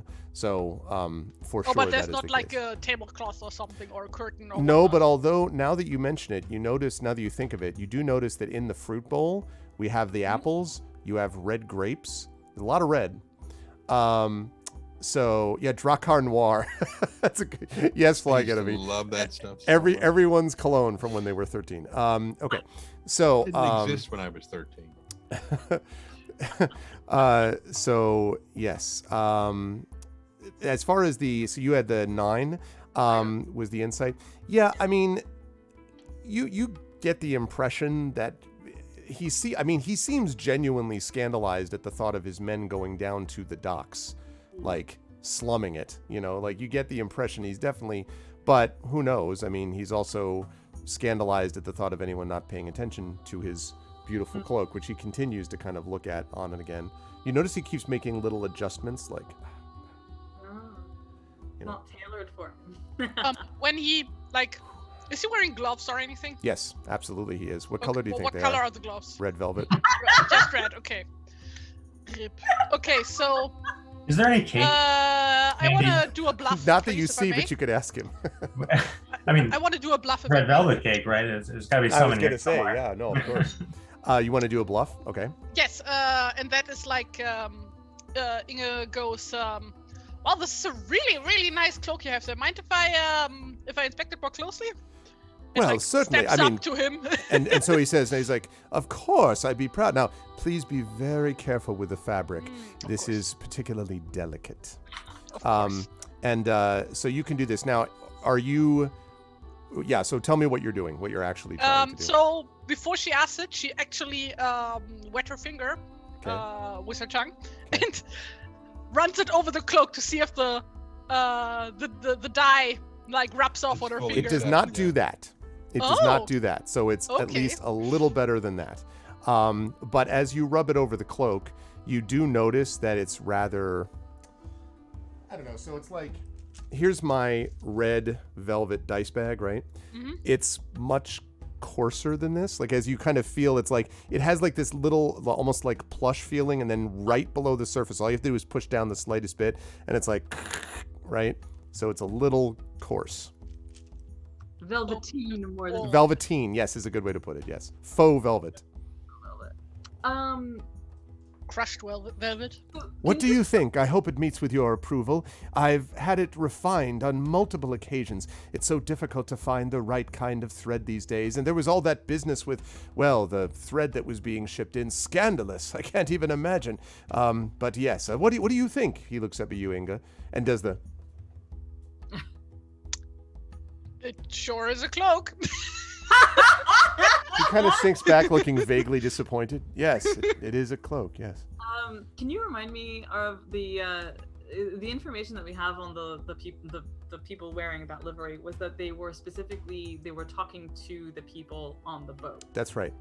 And it was at night, so it was through torches that they could see that it was red livery. So they didn't get a great glimpse of it, but it was definitely red livery. But so did I can't remember what was told to us. Was it that the people on the boat came off the boat, or was it that the people with livery went on the boat?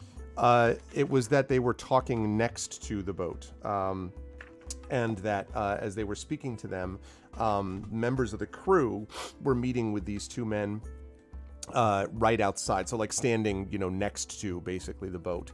And then when they parted, the men went off their own way, and the guy who was telling you this, who was the keymaster, that's not it, Harvald, or Howard, sorry, Howard. Howard is the reeve of the keys, that's what it was. Howard just basically saw them leave and didn't pay much attention to it. The crew went back onto the boat after that. Okay. So River asks, you mentioned that you have servants who deal with some issues of trade at the docks. May I Yes, ask, on occasion. what trade are you engaged in? Oh, well, I'm afraid it's somewhat complicated. You see, there are multiple holdings that I currently trade from, and what we typically do is we use some of our the bounty of the harvest from my holdings is under great demand, you understand, for especially those down south, the river running. There were those poor devils down in the Selduin. There was all that nasty business with attempted invasions and all that. Well, they really don't have very much in the way of food, and so I've done what I can to give at a very reasonable price to trade some of the bounty, which you can see before you, as one of your companions has already enjoyed, pointing happily at Bolo, and the apple which is currently vanished. And we've traded some of those goods to them, all rather complicated in terms of tariffs and the like, but that's basically the idea. Trading of various aspects of the land, you might say. And that, of course, is rare. Most of the time I trading directly without coming to Dale, but on occasion one must do what needs must. Oh, and what may I ask has brought you to Dale in this circumstance? Ah, I'm glad you asked. It is one of the finest examples. Well, really. And he so he reaches below his cloak, and so he pulls. So for a moment, you're a little bit like, what? Because he pulls the cloak wide, and you can see that literally hanging on the inside of his cloak are these multiple like necklaces and things like this that he's put down here. Yeah. And so he looks at it. He's like, I am in the midst of deciding which of these necklaces would be best suited for my wife, the Lady Brinny, the Lady of Strandberg. Ah, yes, there she was, like a shining jewel, a jewel that shone in the light when it was there and shining as a jewel would. Yes, those were the times that I spoke to her of my love. And, well, she loves things that are as lovely as she. So I have come here to find these indications of my love for her. And I have now narrowed it down to the following 10 options. And now the 10 things he's showing you look like 10 identical chains. Like you have no idea what the difference is. They're just gold chains. But he's like, 10 of them. And what do you think? Please, you're all, and he kind of peers at you. You look to be female. What do you think of this? So. And he looks at both you and the river. Your wife's name is also Brinny? Oh, the Lady Brinny. Yes. Title, Lady Brinny. Yeah, that's quite a coincidence that you two have the same name. Well, that's typically how it's done, you see, with lords and ladies. There is an assumption that one will take the name of one's lord and master. I'm sure it's very similar within the clans of the dwarves. No doubt, Unga, your husband, Rockbreaker or something, may have done something like that, yes? Still got his arm open, still looking at the chains. River, like, oh god, it's just like... No, we don't do that. Oh, well, Inga, you are a very knowledgeable craftsperson. What do you think of these chains? Who were you asking? Sorry. Inga. Bolo kind of creeps forward and stares and peers at all 10 of them as he gets considering. He's got the big same fixed... Oh, they all look identical to us. Yes, they look identical. They look like the same chain. Is like able to tell whether they're like, the difference between gold-plated versus like actually gold and such? You would need to ask to investigate it by literally picking it up if you wished to do that. So I, as a dwarven woman, don't know things about what human women would like. Oh, that's all right, my dear. I'm sure we don't know many things about the dwarves and your mountains and rocks and things. Yeah. We all have things to learn from each other. Yes. Can I use my treasure hunting skills to see if one actually looks better than the other? Yeah, I'll let you make Let me have you make an investigation check for me, but I'll have you do it at +2. We don't actually know about treasure hunting yet, do we? Do we know that? I don't know whether Bolo mentioned it as such. Yeah, we know that he is cookery related, but not so much treasure-y related. I have these images of the 10 of them suddenly vanishing from the cloak, and everyone's like, "Where's Bolo?" Me too. And then the next day we find like wanted posters of Bilbo Baggins. Yeah, exactly. Bilbo Baggins wanted. So 8. I mean, they look the same-ish. You don't know whether they've had anything done to them. Then I pick one at random and say, this is the one. Okay. I'm sure. Is it now? Okay, is it like just like the one at random? So like the 7th one or something? Yes. Like, oh, really? Do you think so? Oh, well, yes. that's fascinating. What do you see about this 7th one that distinguishes it? Please, tell me. I'd love to know in detail. Perhaps it is the Karat, quality that you're interested in. You know the carats, the number of carats it has, perhaps? Yes, of course. But actually, it's the refinement, it's the polish on it that makes it gleam just a little bit more than the others. Can you see? Yes. You're absolutely. Well, and he does this and barely avoids hitting you, Inga, in the nose, not even paying attention. Like, and then like takes out the chain and is like, oh yes, I can see now that this clearly has more carats than any of the others. I noticed the polish and the shine and well, yes, I can't imagine. Well, of course, I assumed it was that one, but it was important for me to get your honest appraisal. Wonderful, wonderful work. I see that you are worthy of your name, Bilbo Baggins, and there back in the shore where you live, it is wonderful that you've been able to do this. You come from Bog End, do you not? And I'm so glad to hear this. And let me just, here, one moment. If I put it against the cloak this way, what do you think? And he puts it against the cloak, and it looks exactly like it did the last time. Well, that's even better. Oh yeah, well, I can just imagine how it would look against your lady's neck in a red dress. Yes, indeed. Well, she will love it. I'm so grateful to you. Thank you so much. So you came here to ask about my servants. I don't know, frankly, what my servants have been doing, but I can tell you that they certainly don't go down to the docks without me asking them to do so. And even on those trade things that they do, those are very heavily supervised. You must recognize that here in this city, I'm somewhat dreadfully attended. If I were at my home with my own standards, of course, but here even my traveling servants can only do so much. Dale, I'm afraid, is, they've appealed to rather the wrong group of people, you see, and that's made it difficult for some who are trying to make a name for themselves. Well, yes, and he kind of smooths down his cloak. What kind of wrong people? Yeah. Just wondering. As an outsider, I wouldn't know. And he says, there of course has been, there are certain other lords who perhaps don't have the same level of refinement one would expect. There are some, though I am not one of them, who believes that the city has fallen prey to such beings as elves and dwarves. I find that despicable. It is nothing wrong with dwarves or elves or halflings. All of them have their place, and all of them can contribute like anyone else. And to say otherwise is the highest level of unrefined bigotry. That's right, bigotry. I've said it, and I'd say it again. And he claps. His servant comes in. Yes, sir. Bigotry. Yes, Lord. And the servant withdraws. And he looks back at you. Yes.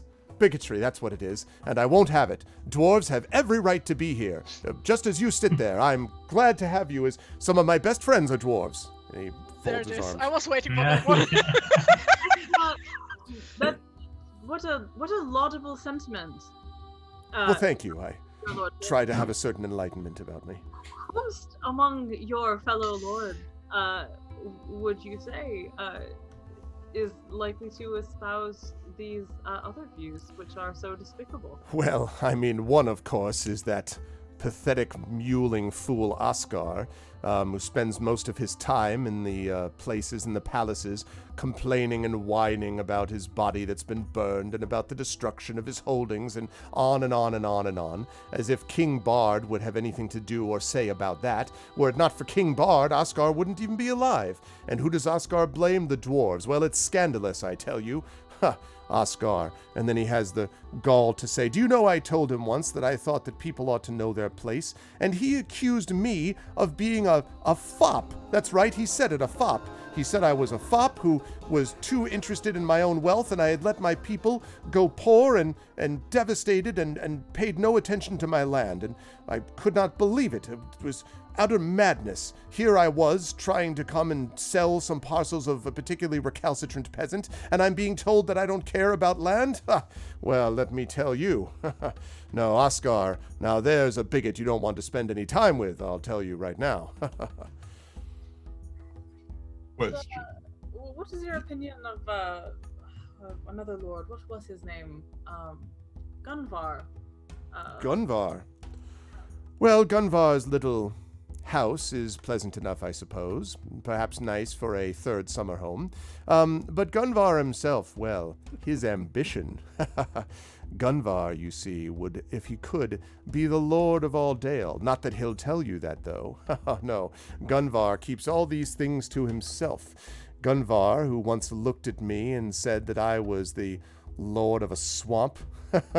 I told him that when we first came to that place, we built a castle, and it fell down, but we built it again, and it fell down again, but we built the castle again, and this one stayed up. That's what I said to him, and he looked at me and said that I was a simpering fool. Can you imagine? A simpering fool. And he turns and stares at all of you. I'm absolutely stunned that this would be the case.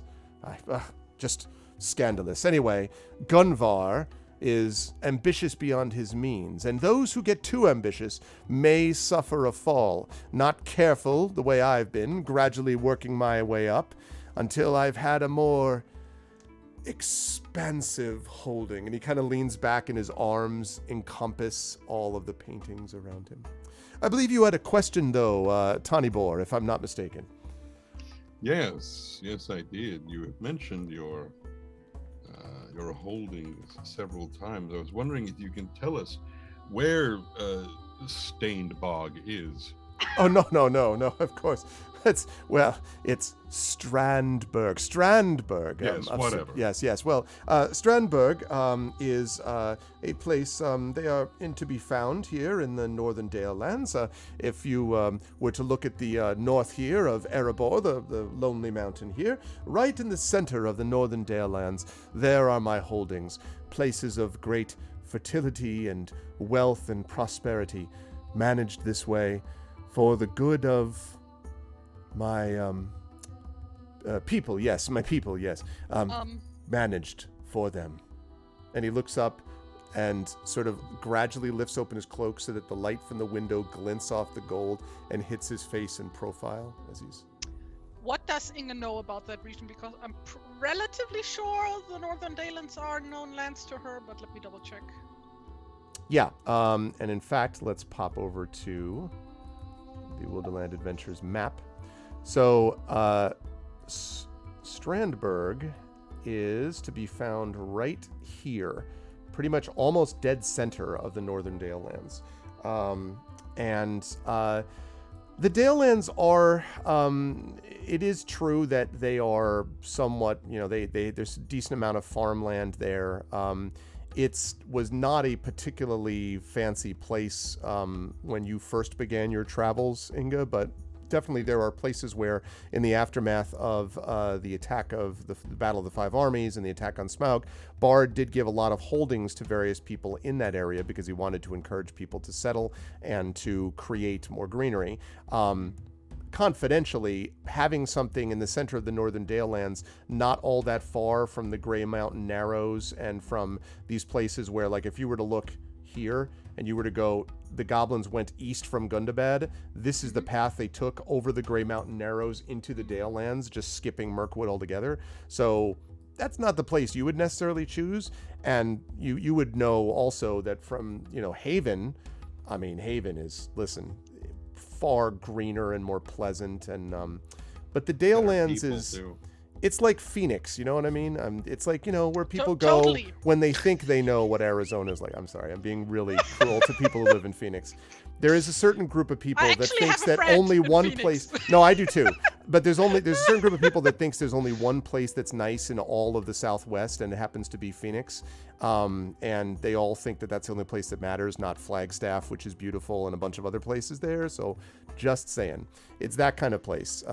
It's like the Villages in Florida, for those of you who know that reference. Of course, totally. So yes. Yeah, I'm sure you would. Anyway, so that's what you know of the Northern Dale Lands. Telling that to the person who has never set foot out of Europe, it's fine. I know. We got to change that. You got to come visit everyone when this pandemic passes. Yeah. Anyway. I'm sorry. Oh my god. So awful. Yes, it's really most unpleasant. I swear, the difficulty that people have in making repairs in this city without making noise. Well, if only we had the refinement to understand the need for peaceful conditions. Am I right, Ocean?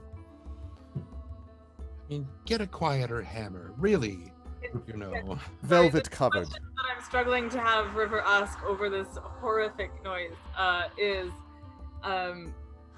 does Lord Gunvar have any claim to lordship over Aldale? Or No, certainly not. Gunvar thinks that his position makes it possible for him to be a better governor of the city, perhaps, than others might be here. Gunvar thinks that his qualities would be self-evident, or at least that's what he'd tell you. Not that he's clear about that from the beginning. He's clever, Gunvar, cunning, but I, of course, can see right through him. There's something that true nobles can understand about those who are simply play-acting. Perhaps dressed in costume, you might even say, as he smooths out his cloak.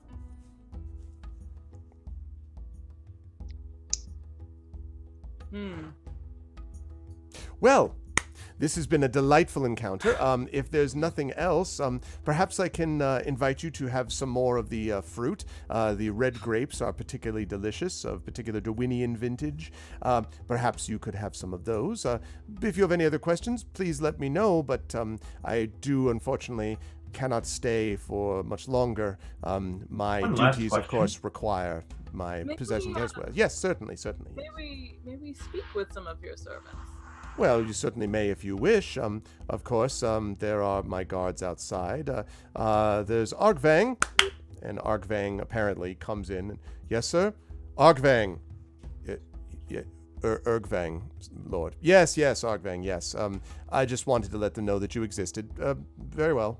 And he sort of, again, leaves. And you were going to say, Bolo?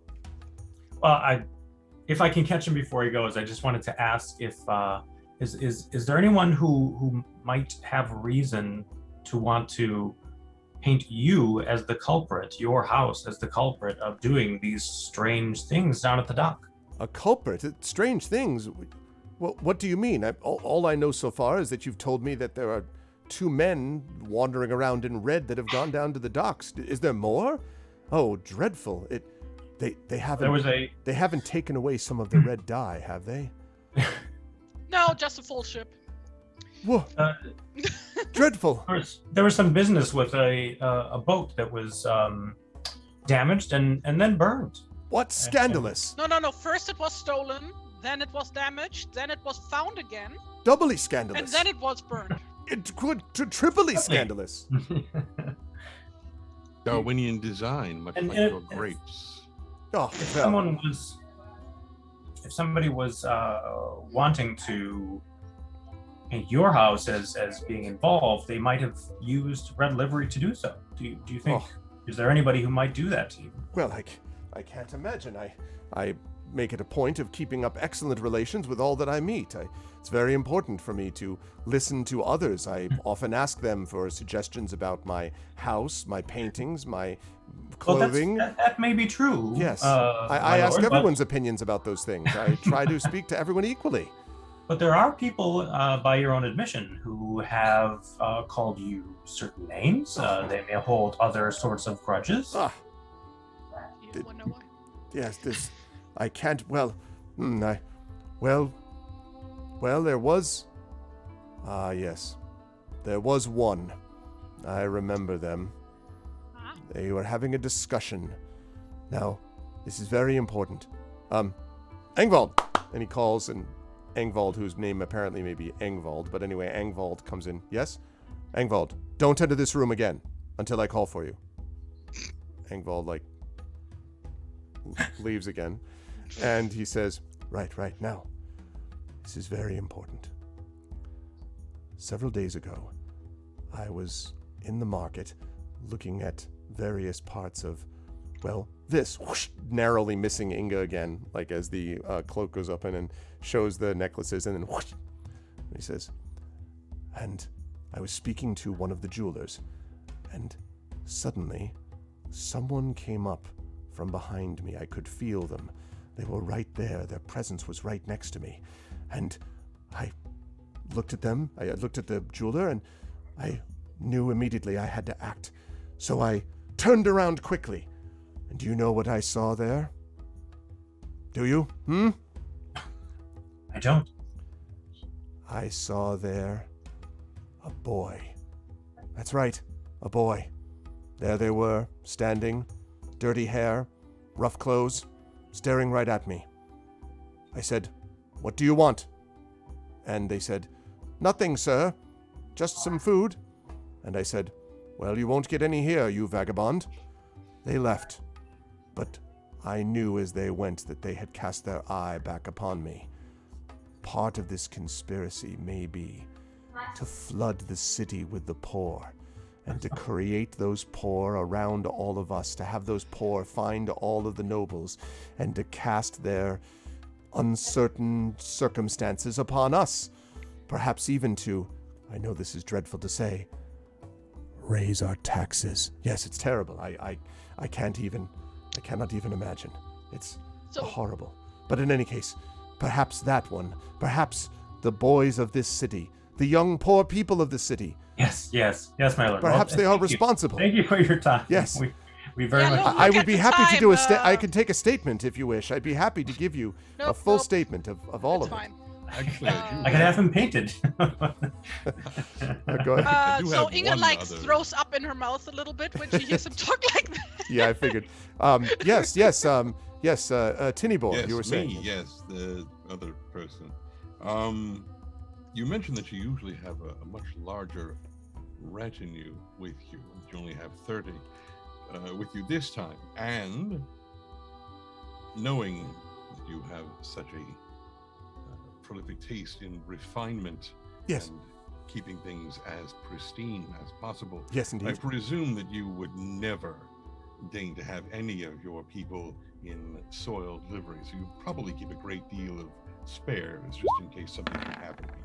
That is absolutely the case that I would keep them. We of course didn't bring many spares. I am ashamed to say, travel circumstances being what they are, I only had 3 extra for each of my servants. But normally, of course, I would have more. But yes, of course, having them out in dirty livery would be, well, just beyond the pale.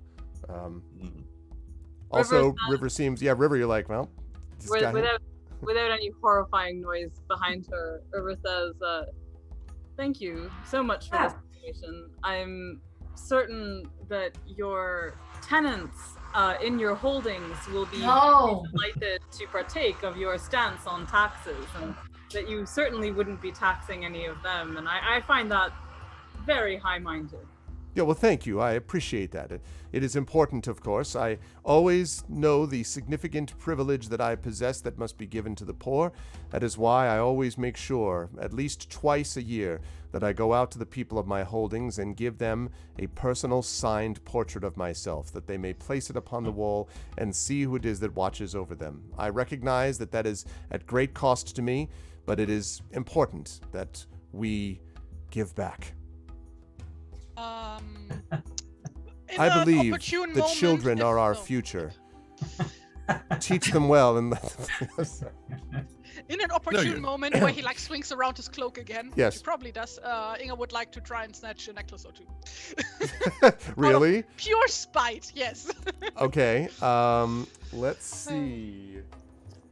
Come on, natural one. I know. Oh. Come on. So, for those of you who have sleight of hand inspirations to give out and want to see this dude be, lightened off his load a little bit. Then please remember that Arvcon is later this month, and to save your inspirations for that time. That's this month. Oh yeah, that's right.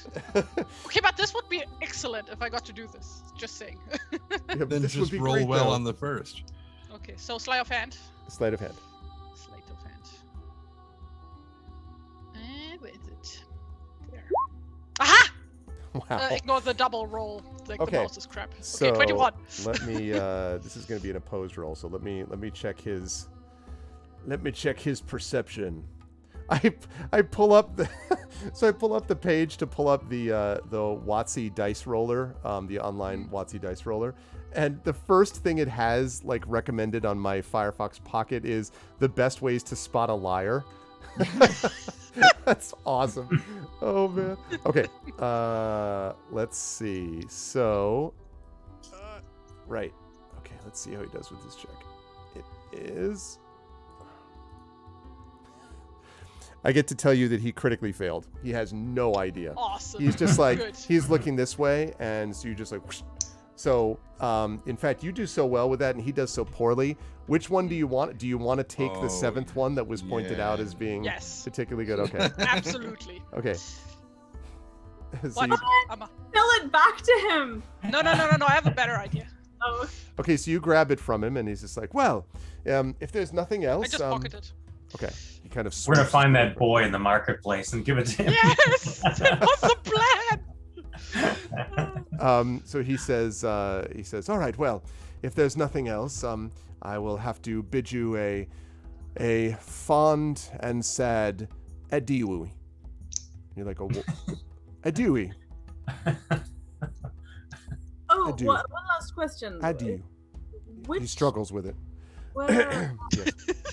out of curiosity, where is the battle that we have been keeping you from all this time?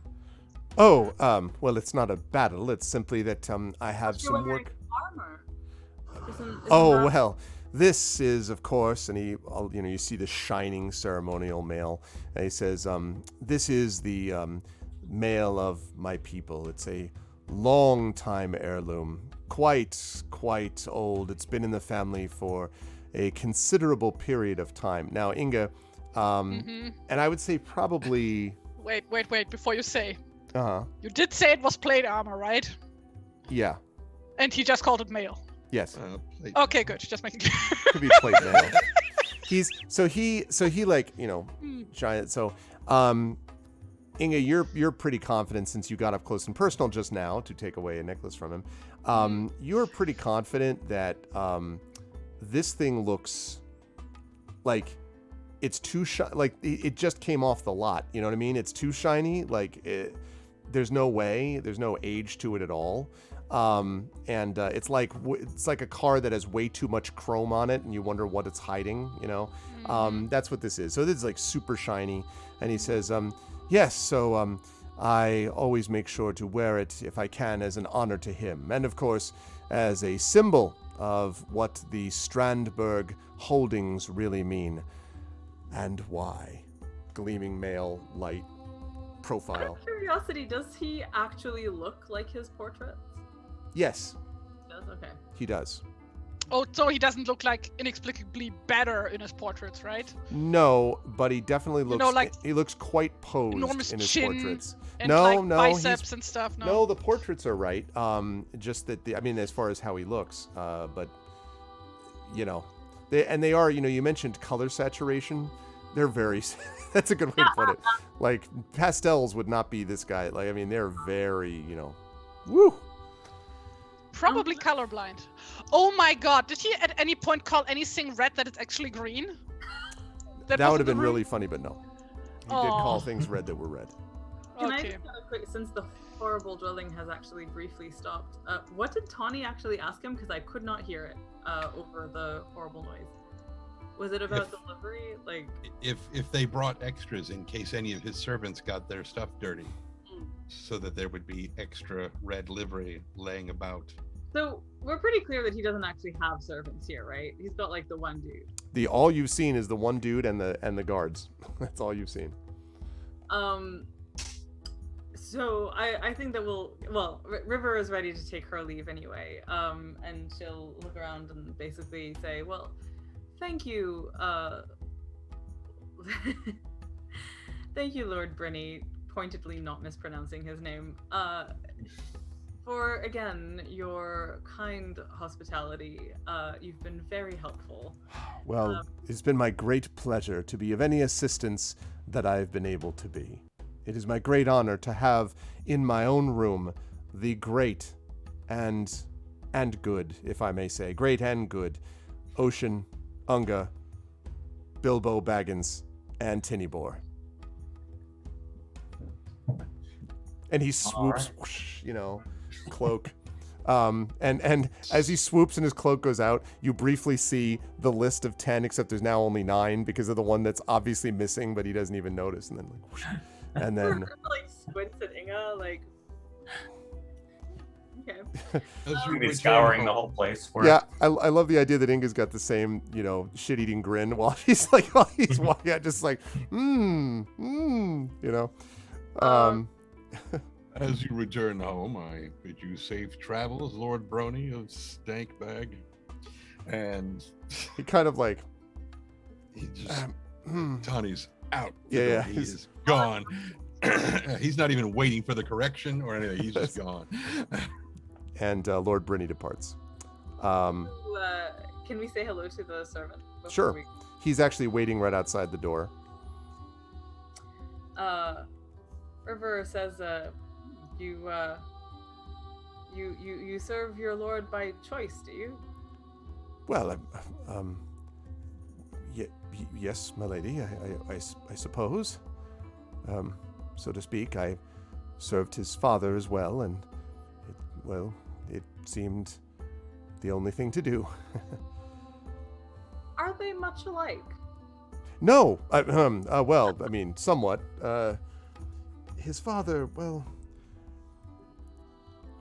and he looks very uncomfortable. He says, well, it's not really my place to say. They are somewhat different. Lord, say again, sorry. I said you might be surprised. He says well, no, I really couldn't. I'll just simply say that he is definitely his father's son, biologically. By chance, could I ask you to speak to... we have some questions that your lord gave us his blessing to ask you. All right. We're investigating a situation that arose at the docks, and there were servants visible there who, at the scene of a particular thing that we're investigating, were wearing red livery.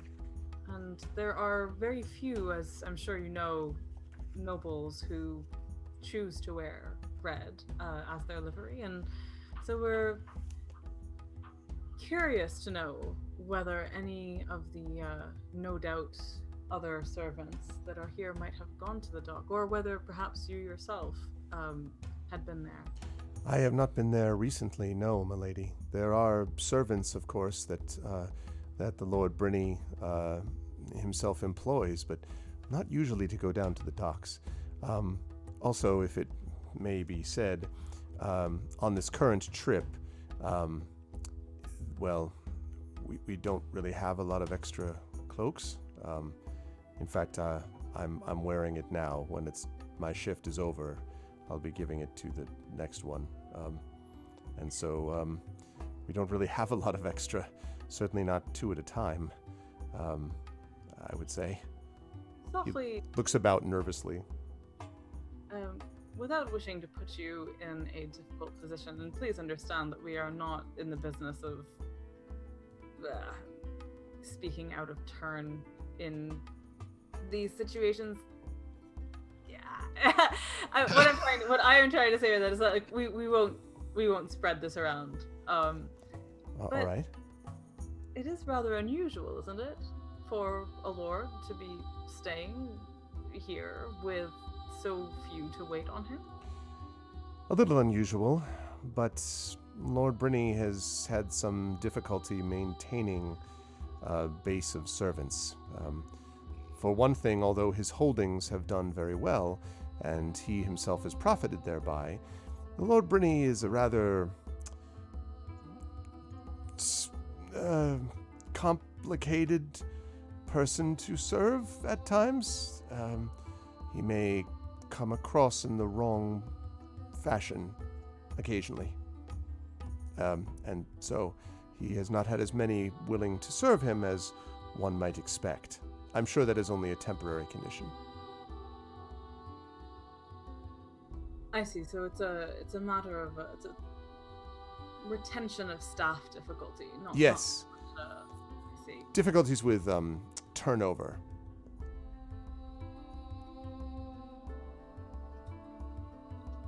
So sorry, guys. This is really awful. Right. Well, thank you very much for speaking to us. And could you please tell me your actual name? Oh, it's Engvald. Engvald, yes. Engvald. Thank you for asking. He looks like genuinely relieved that someone actually asked him what his name actually is. River goes on to like actually introduce the others by their actual names, and herself. Right. Well, we'll be taking our leave, but could you possibly direct us, if you know, towards and she asks about like Lord Gunvar and stuff. She just want to know where he can be. His manor is actually outside the walls. You should be able to find him, I believe, if you were to head north of the city. It's pretty close, actually, Ashbrook. As for Lord Gunvar himself, he sometimes can be found in the palace as well. Well, it's not my place to ask, but is there anything wrong? We're just chasing down leads. I see.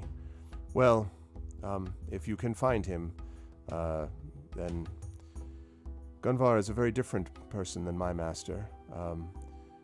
But for all of my master's eccentricities, well, I don't think the Lord Brynny is bad exactly, if you follow what I mean.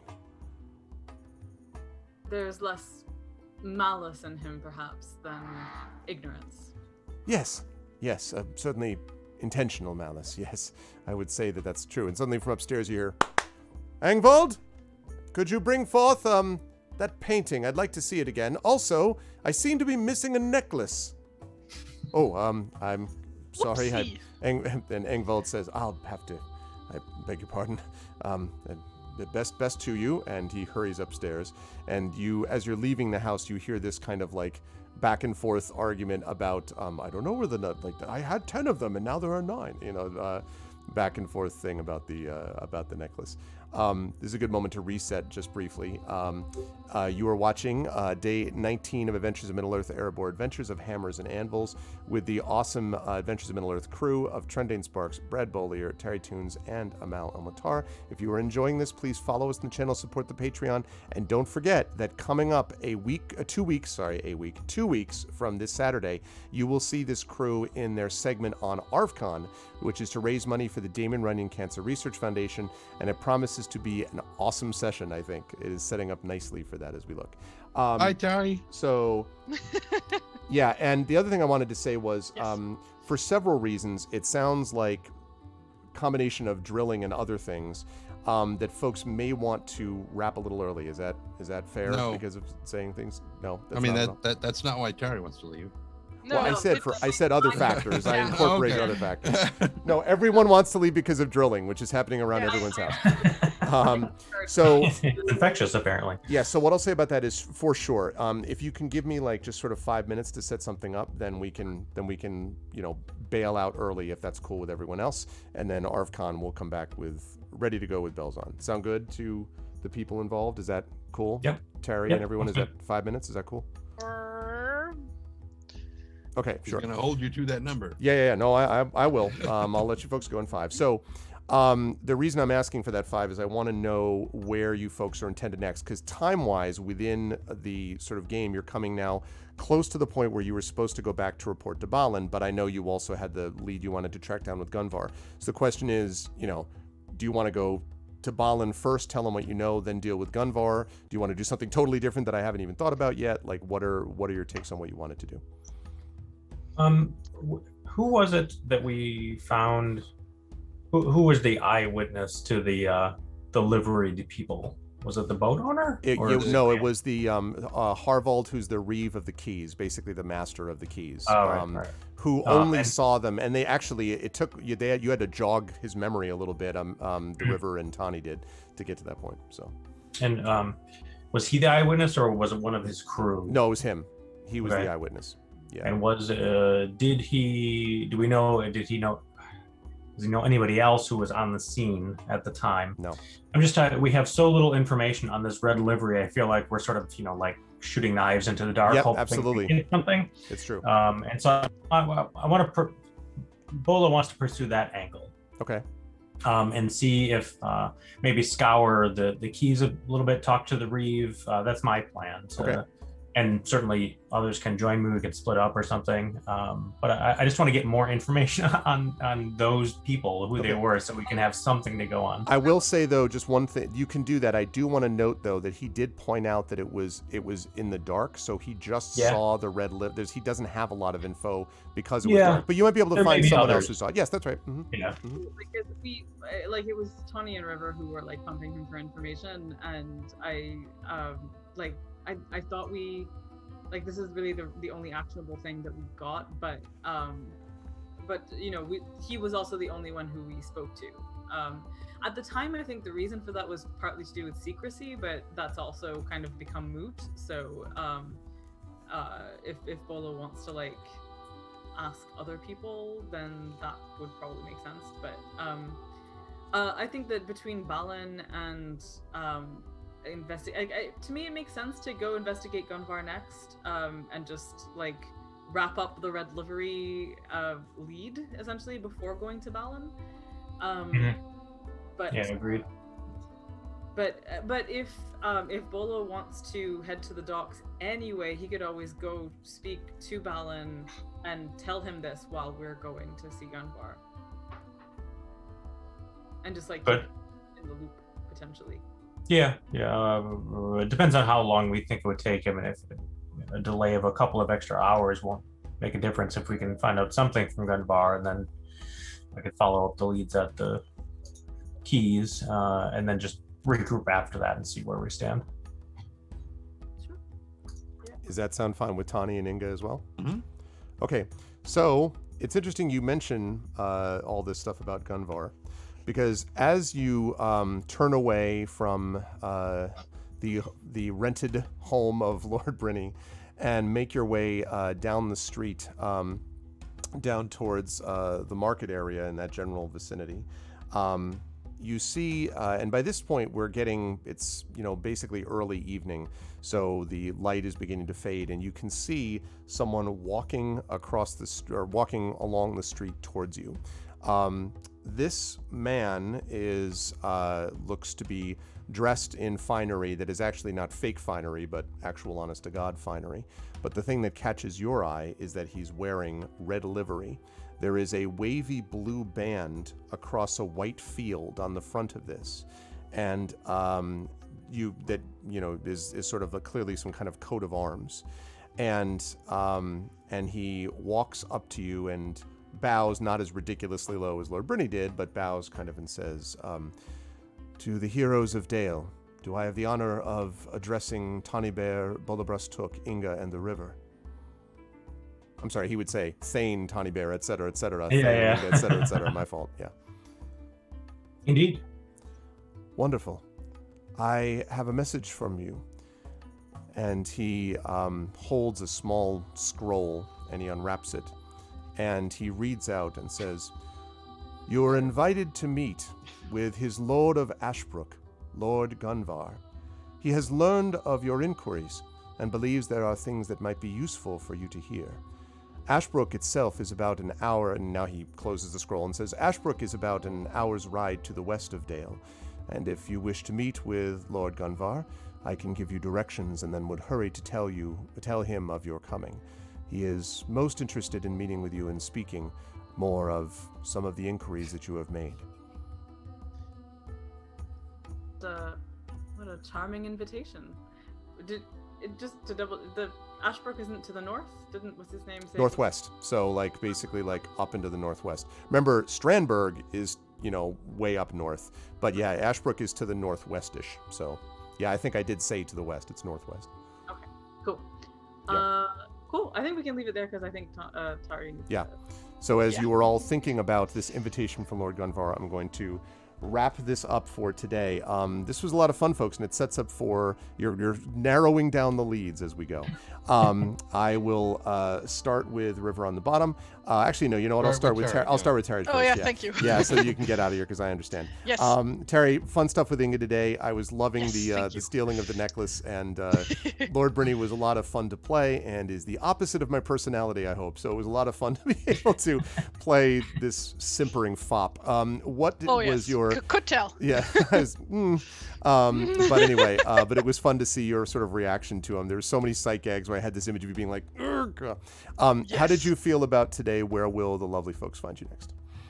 This was a lot of fun as always. Sorry for being so distracted today, which is also why I need to run because, like I said, my cat is missing, and I hope to find her while the light is still Gotta on. find Lorelai. Yes. People can find me on Twitter and on Instagram at TariToons, and occasionally on Tuesdays here for either this or for Gamebook illustration live streams. Yes, which hopefully will be coming again soon. Terry, do you mind leaving the camera up just while we finish up? No and then problem. Okay, sounds Good good. hunting. Good luck. Yeah, good luck, Terry. Sure. Good luck in finding things. Bye-bye. Okay, so now we will jump back down. And yes, you should follow and support Terry on all the things. That drawing that you see at the top is of the Adventures of Middle-earth crew is Terry's doing. So you should support her and all this stuff. Moving to poor Amalowit to deal with this, the work rattling happening all the way up there. Amal, also, I really was enjoying the all of you sort of being there and doing different things with this guy. And it's like the second time in recent sessions, I think, out of the last 3 sessions total, that you've had to deal with a lord who's kind of a little bit full of himself, more than a bit. So I thought that you managed your part of it well while still gathering the information that you needed. I also give everybody credit for not being like, I just punch this guy in the face and break his back Bane style. Like, yeah, that's not, I know, I understand the temptation, I get it, but anyway, so it was fun to watch that being played out. How did you feel, other than the hammering noise outside, how did you feel about today? Where will the lovely folks find you next? I'm so sorry that this is an ongoing thing on this building. It's truly atrocious. And I was gonna say, oh, and of course they stopped now, but no, they are starting again, so that's fine. So yeah, no, this is delightful. I really, really enjoyed this. It is horrifying how accurate and true to life you managed to play this character who is extremely recognizable, and awful and so bad and despicable. And anyway, so no, I very much enjoyed that. I just have no brain to continue talking though. So I will say, where people can find me, I have changed my links somewhat. I don't have a Substack newsletter anymore, for reasons, because they are not behaving in ways that I want to be aligned with. So the site to go to for my newsletter is just amalilmahtab.com, where you can get a sign up link there. So that is where you can find me. Also, I'm going to be at the Nebulas, which will take place, I think, in June. I've forgotten now off the top of my head.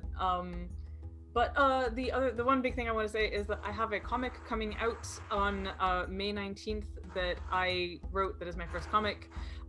It's about an anthropomorphic fox. It's within the Storyteller series, the Jim Henson Storyteller series and stuff, and I'm quite proud of it. It's quite cool. So I'm so sorry, it started again. I'm just gonna say that. So that's fine. You can find me on Twitter, probably at Tithanai, and here at ArvCon, which I'm super looking forward to. And that's me. Thank you very much. Thank you, Mal. I also want to publicly thank Mal, also, who did a blurb for Icarus, since you were talking about comics. So thank you so much, Mal. I appreciate it. It is a good blurb, and about involving a good dog. You'll see when you see the blurb, and so you'll have a chance to see that. And but thank you, Mal. And I'm actually looking forward. Trent left when you said the anthropomorphic fox thing, and I was just kind of like, there's some people in this crew who would be fascinated to hear that. Anyway, but thank you, Mal. Always great pleasure. Again, we talked about Terry, so that leads us up to Brad. And Bolo, let me tell you, I was loving the fact that you started by being the one who ate the apple, and then you're like, yeah, let's not eat any more of the apple. And also got a chance to be part of the necklace shenanigans, although you were not the one who ended up stealing one. It turned out to be Inga who did that.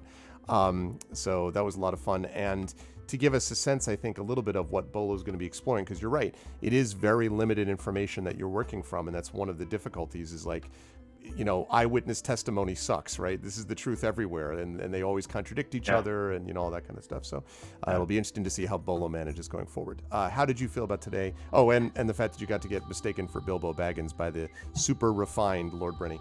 How did you feel about today? Where will the lovely folks find you next? Bolo was actually like, oh, he like stood a little taller after he said that, Bilbo. Yeah, right. Woo. Moving up in the world. The only Hobbit he knows. Like the only I was debating on making a fruit salad for a little while there, but I didn't like Brynny enough to actually do that. Yeah, it was a fun session. It's interesting going down the line, so to speak, and seeing what we see, process of elimination initially, and trying to gauge whether or not they're telling us the truth. It's fun. And you say you're not like Brynny, and yet we have not seen the wall that you're facing that has all of your pictures of you standing on your new land that you just recently because I've got a red yeah. And your chair. Yeah, okay, look, my favorite color is red, all right? But that's the only thing. Other than that, I have met many Lord Brynnies, though, let me tell you. In academics, you meet more than a few in academia. But anyway. Yeah. Listen, man, you got the red wall, okay, behind you. I'm just that's saying. true. Look. That's maroon. Maroon. That's heirloom red. Tomato red. Yeah, so just finishing up the first in a series of 5 short novels, science fiction novels that came to me a while ago. So yeah, just buttoning that up and then getting ready to dive back into epic fantasy. So I'm kind of midstream between projects here, so looking forward to that, and then ARFCon. So I will see you guys in a few weeks. It's going to be awesome. Thanks, Brad. And yes, you should pick up Brad's stuff. I've talked about, Brad, as I said, Brad's really, really very, very good professional writer and always does good stuff, and you should support all this stuff.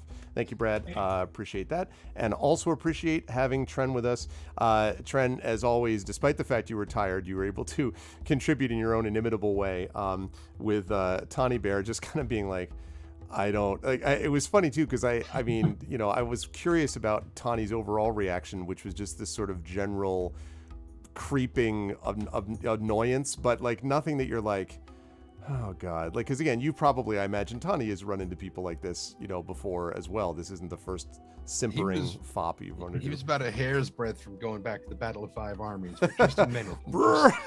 Yeah, everything I've learned from Beorn, I'm just going to put it on a shelf for just a second. Yeah, exactly. I just had a temporary moment of taking leave of my senses. How did you feel about today? Where will lovely folks find you next? I thought that it was oh yeah. I know that we were gonna have to talk to this twit at some point, and he was exactly the kind of person I thought he was, and that's why the old saying of those who demand respect and those who command respect. Yep. It came back the second we got there. I'm like, oh yeah, that's this guy in a very big red nutshell. Yep. And it was just everything, like much like you, I've run into many people like that. There are a lot of artists in the furry fandom who get very full of their own success, and they become pricks because they're like, do you know who I am? It's like, no, actually I don't.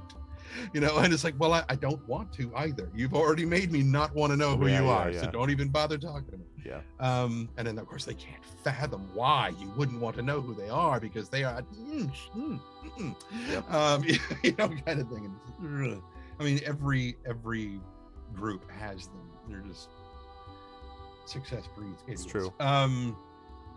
But since we first started, talking about Oscar and every, it's always been this next guy has been the one that Tawny's just like, this is probably the dude.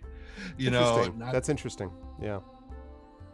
And I love the fact that it's coming down kind of to the wire of, we have to either go talk to Balin or go talk to this guy. I'm like, oh no, Balin can wait. this is the guy that has been in Tawny's crosshair since kind of the beginning. So yeah. Wait, have we met this dude before? No. Nope. Oh, No, The name he's like Gunvar, he's got to be guilty. he's like the one, like it's Kaiser Soze. Like he's the one guy that you're just like, who is this Gunvar guy? Yeah. Where will we see? So where will we see you next turn? Back here. That's for right. more of this. That's right. That's actually and completely accurate. You'll see Tren here for this, and then we'll see Tren again for the Sunday marathon of Infinity and Beyond. We have a lot of wrap-ups. We're going to be wrapping up Palace of the Red Pasha that Sunday. We're going to wrap up D&D with GOG Storm King's Thunder. So there's going to be a lot of wrap-ups going on in addition to the campaign. So I'm very grateful that these folks are going to use part of their Saturday to support ArvCon, and I am grateful as always to all of them for being awesome. And Tren, thank you. I will see Tren soon. I will also see Brad soon. I will also see Terry, and I hope that Terry finds Lorelei soon. Yeah. And I will see, of course, Amal soon as well at ArvCon. So thanks to all the lovely folks. Chat, can we get some love for our amazing players? Thank you, Tren, Brad, and Amal, and I will see you lovely folks soon. Bye for now. Okay. So that, folks, is going to do it for the stream. Almost, not entirely. It is going to do it, though, for the tabletop session. I hope people enjoyed themselves and had a good time with it, because I'm always a huge fan of these games. I really like this, too. Partly, I think the other reason I like it also is that, I stream usually at night. And so I get a chance to, really enjoy, the beautiful light in the surrounding the light, and actually too much light, which I've got to keep dialing back. It's partly cloudy, which means that I get, okay, there. It overloads, it's very bright in here. So the camera's like, I'm trying, damn it, I'm trying. But yes, now, before we leave entirely, though, I do want to put up here our nominations for the Patreon-fueled Chat Chosen Game of the Month.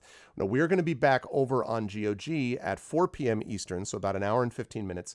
We're going to be back over there for Pen and Pixels, and again, D&D with GOG Storm King's Thunder, which, if I know what I'm doing and the players are able to keep focused and all that, will get us set up nicely for their final session of that campaign, which will be happening on ArvCon.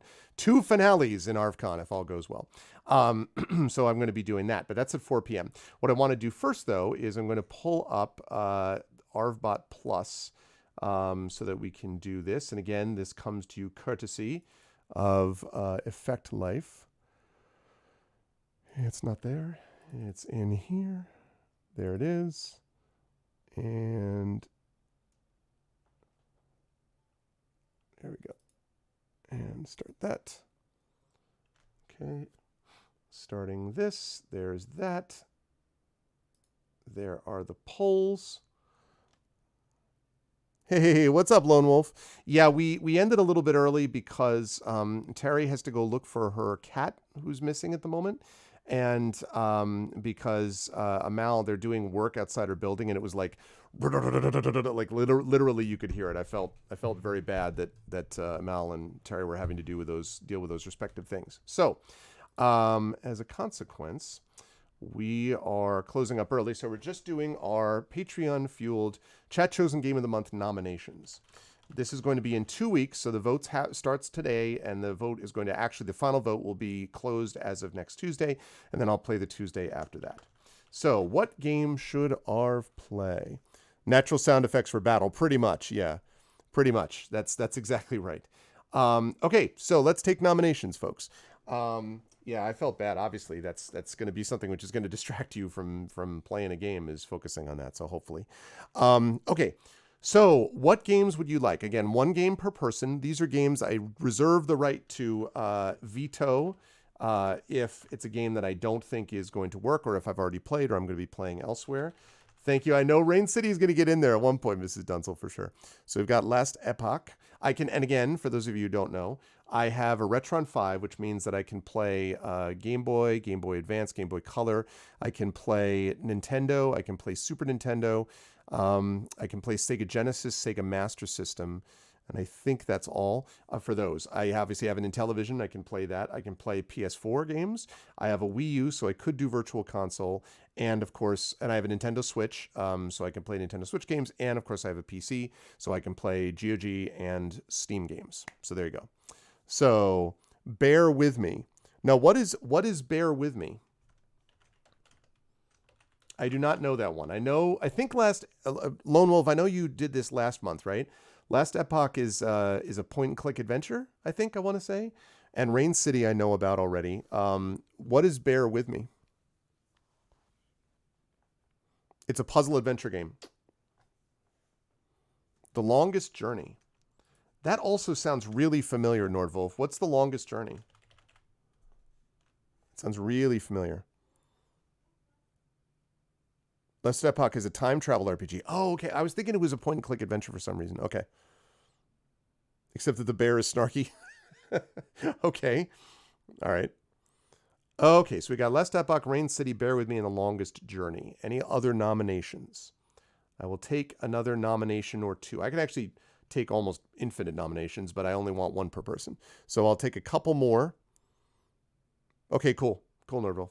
Couple more. Anyone have any other suggestions that they want to throw out there? Last Epoch, Rain City, Bear With Me, and The Longest Journey. Anybody else? Anybody else? Anybody else?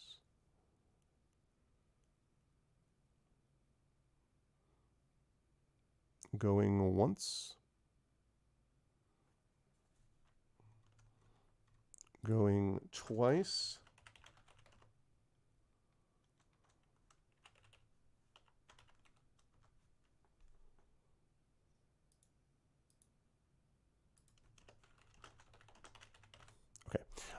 Cool. All right. I was just making sure I made a note for myself about something. All right. So in that case, we are going to open this up. So the way this is going to work is the top three vote getters are going to go into the final vote. So now is your chance to vote on which of these games you'd like to see me play in a couple of weeks. So get in your votes now. Again, the top three will go into the final vote category. So get in your votes now. Please vote for either. We've got Last Epoch, Rain City, Bear With Me, or The Longest Journey. I appear to have accidentally misspelled Rain City. All right, there we go. All right, we've got 2 votes for Rain City. We've got 1 vote for Last Epoch. And I guess if we get, and what I'll say is if we get votes for only 2, then what I'll probably do is I'll probably just put those. Okay, we have 3. So now we have 3. So we'll see how that goes. We've got votes for those. Jump in with your votes, folks, if you are interested in me playing. One of these games is going to be the winner. We got 2 votes for The Longest Journey, 2 votes for Rain City, 1 vote for Last Epoch. I feel like every time I say that, I feel like I'm overpronouncing it.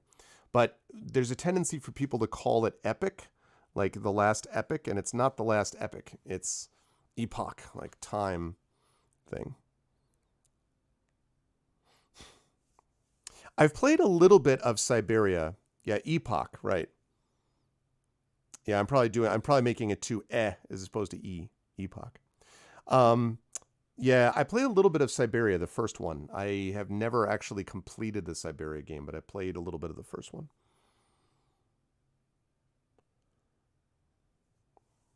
Okay, I'm going to last call this. Last call. Like the time era term. Epoch. The last epoch. Very satisfying, yeah. Yeah, I remember playing it. I don't know why I stopped. I remember playing that with my wife, actually. We played a little bit of Siberia. This is many years ago. This is before I was streaming. This is like 15 years ago, probably. Because we did that sometimes. We would play, before we had kids, we would play things like Heroes of Might and Magic, and we played Indigo Prophecy, which later became known as, or was also known elsewhere as Fahrenheit something. I don't remember, but it was one of the Cage games. And so we played that, and we played Siberia. So we used to do some stuff like that. All right. So going once, going twice. All right. So there we go. So what I'm going to ask is, Triffid, are you around at the moment? I know you're working. Are you available by chance? Because what I was going to ask was whether you could. You are. Do you mind putting? I'm going to put. Right now, I'm going to do this. Poll. Okay, we're going to do.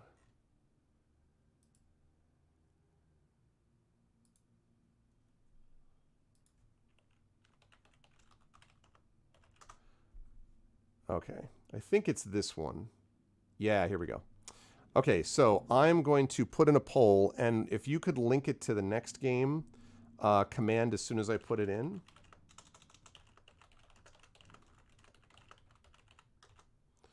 That would be appreciated. So I will put, let's see, Rain City. Take me down to the Rain City with the... And then we've got the longest journey. And we've got... is it, by the way, is it the last epoch or is it last epoch? Oh, you don't? Well, I mean, what I'll do is I'll just take the poll thing and I'll put it in the mod command. I just don't have time to do it myself right now, but I'll put it in the mods thing in the channel. That's okay. Yes, so last epoch. Is it the last epoch or is it just last epoch?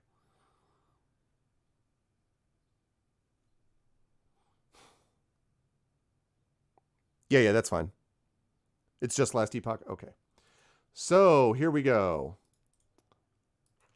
All right.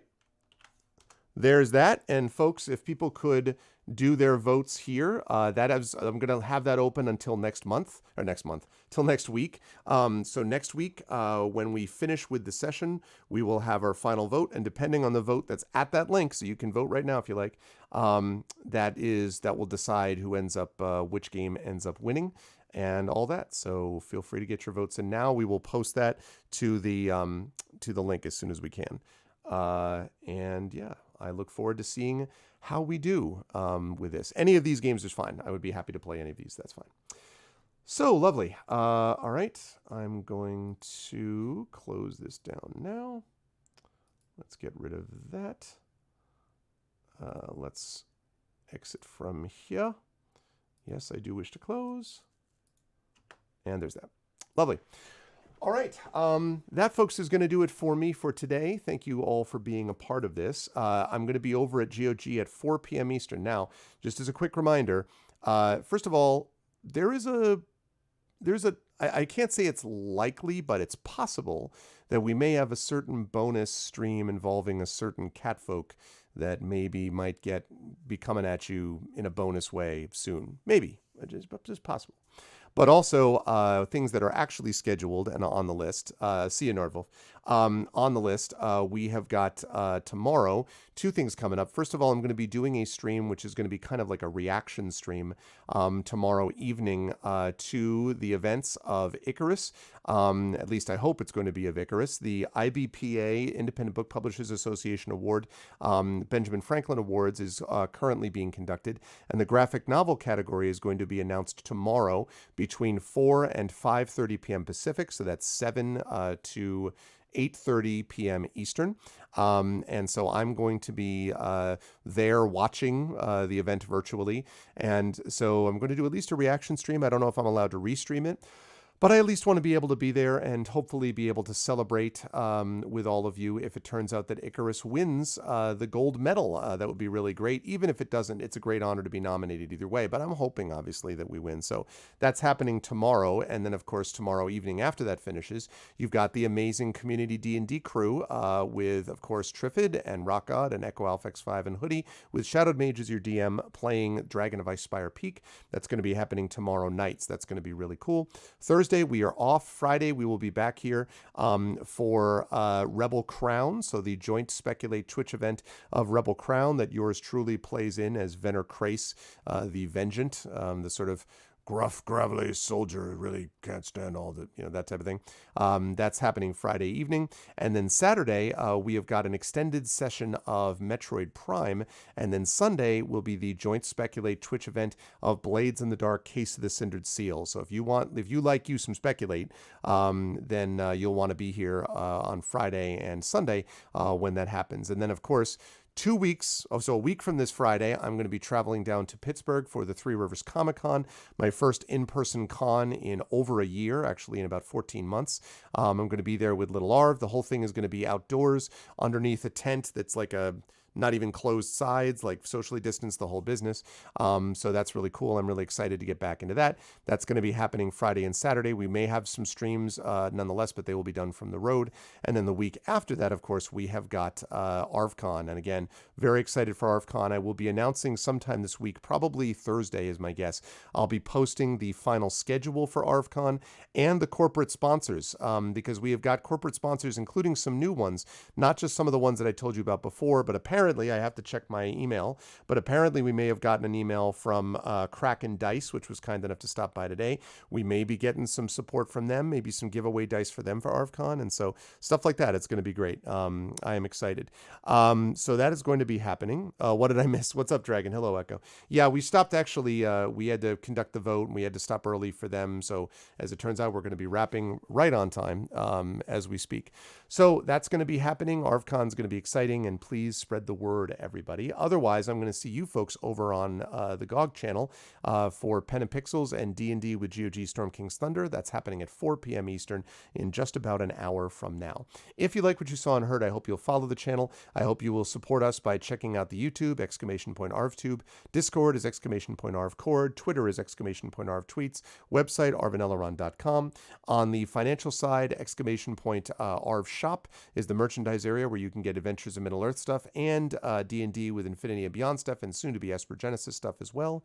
!ArvTreon is that right over there. The Patreon, which is really the financial backbone of the channel, allows you to get inspirations for the players, allows you to get cool stuff for you and cool stuff for others. So that's the deal with that.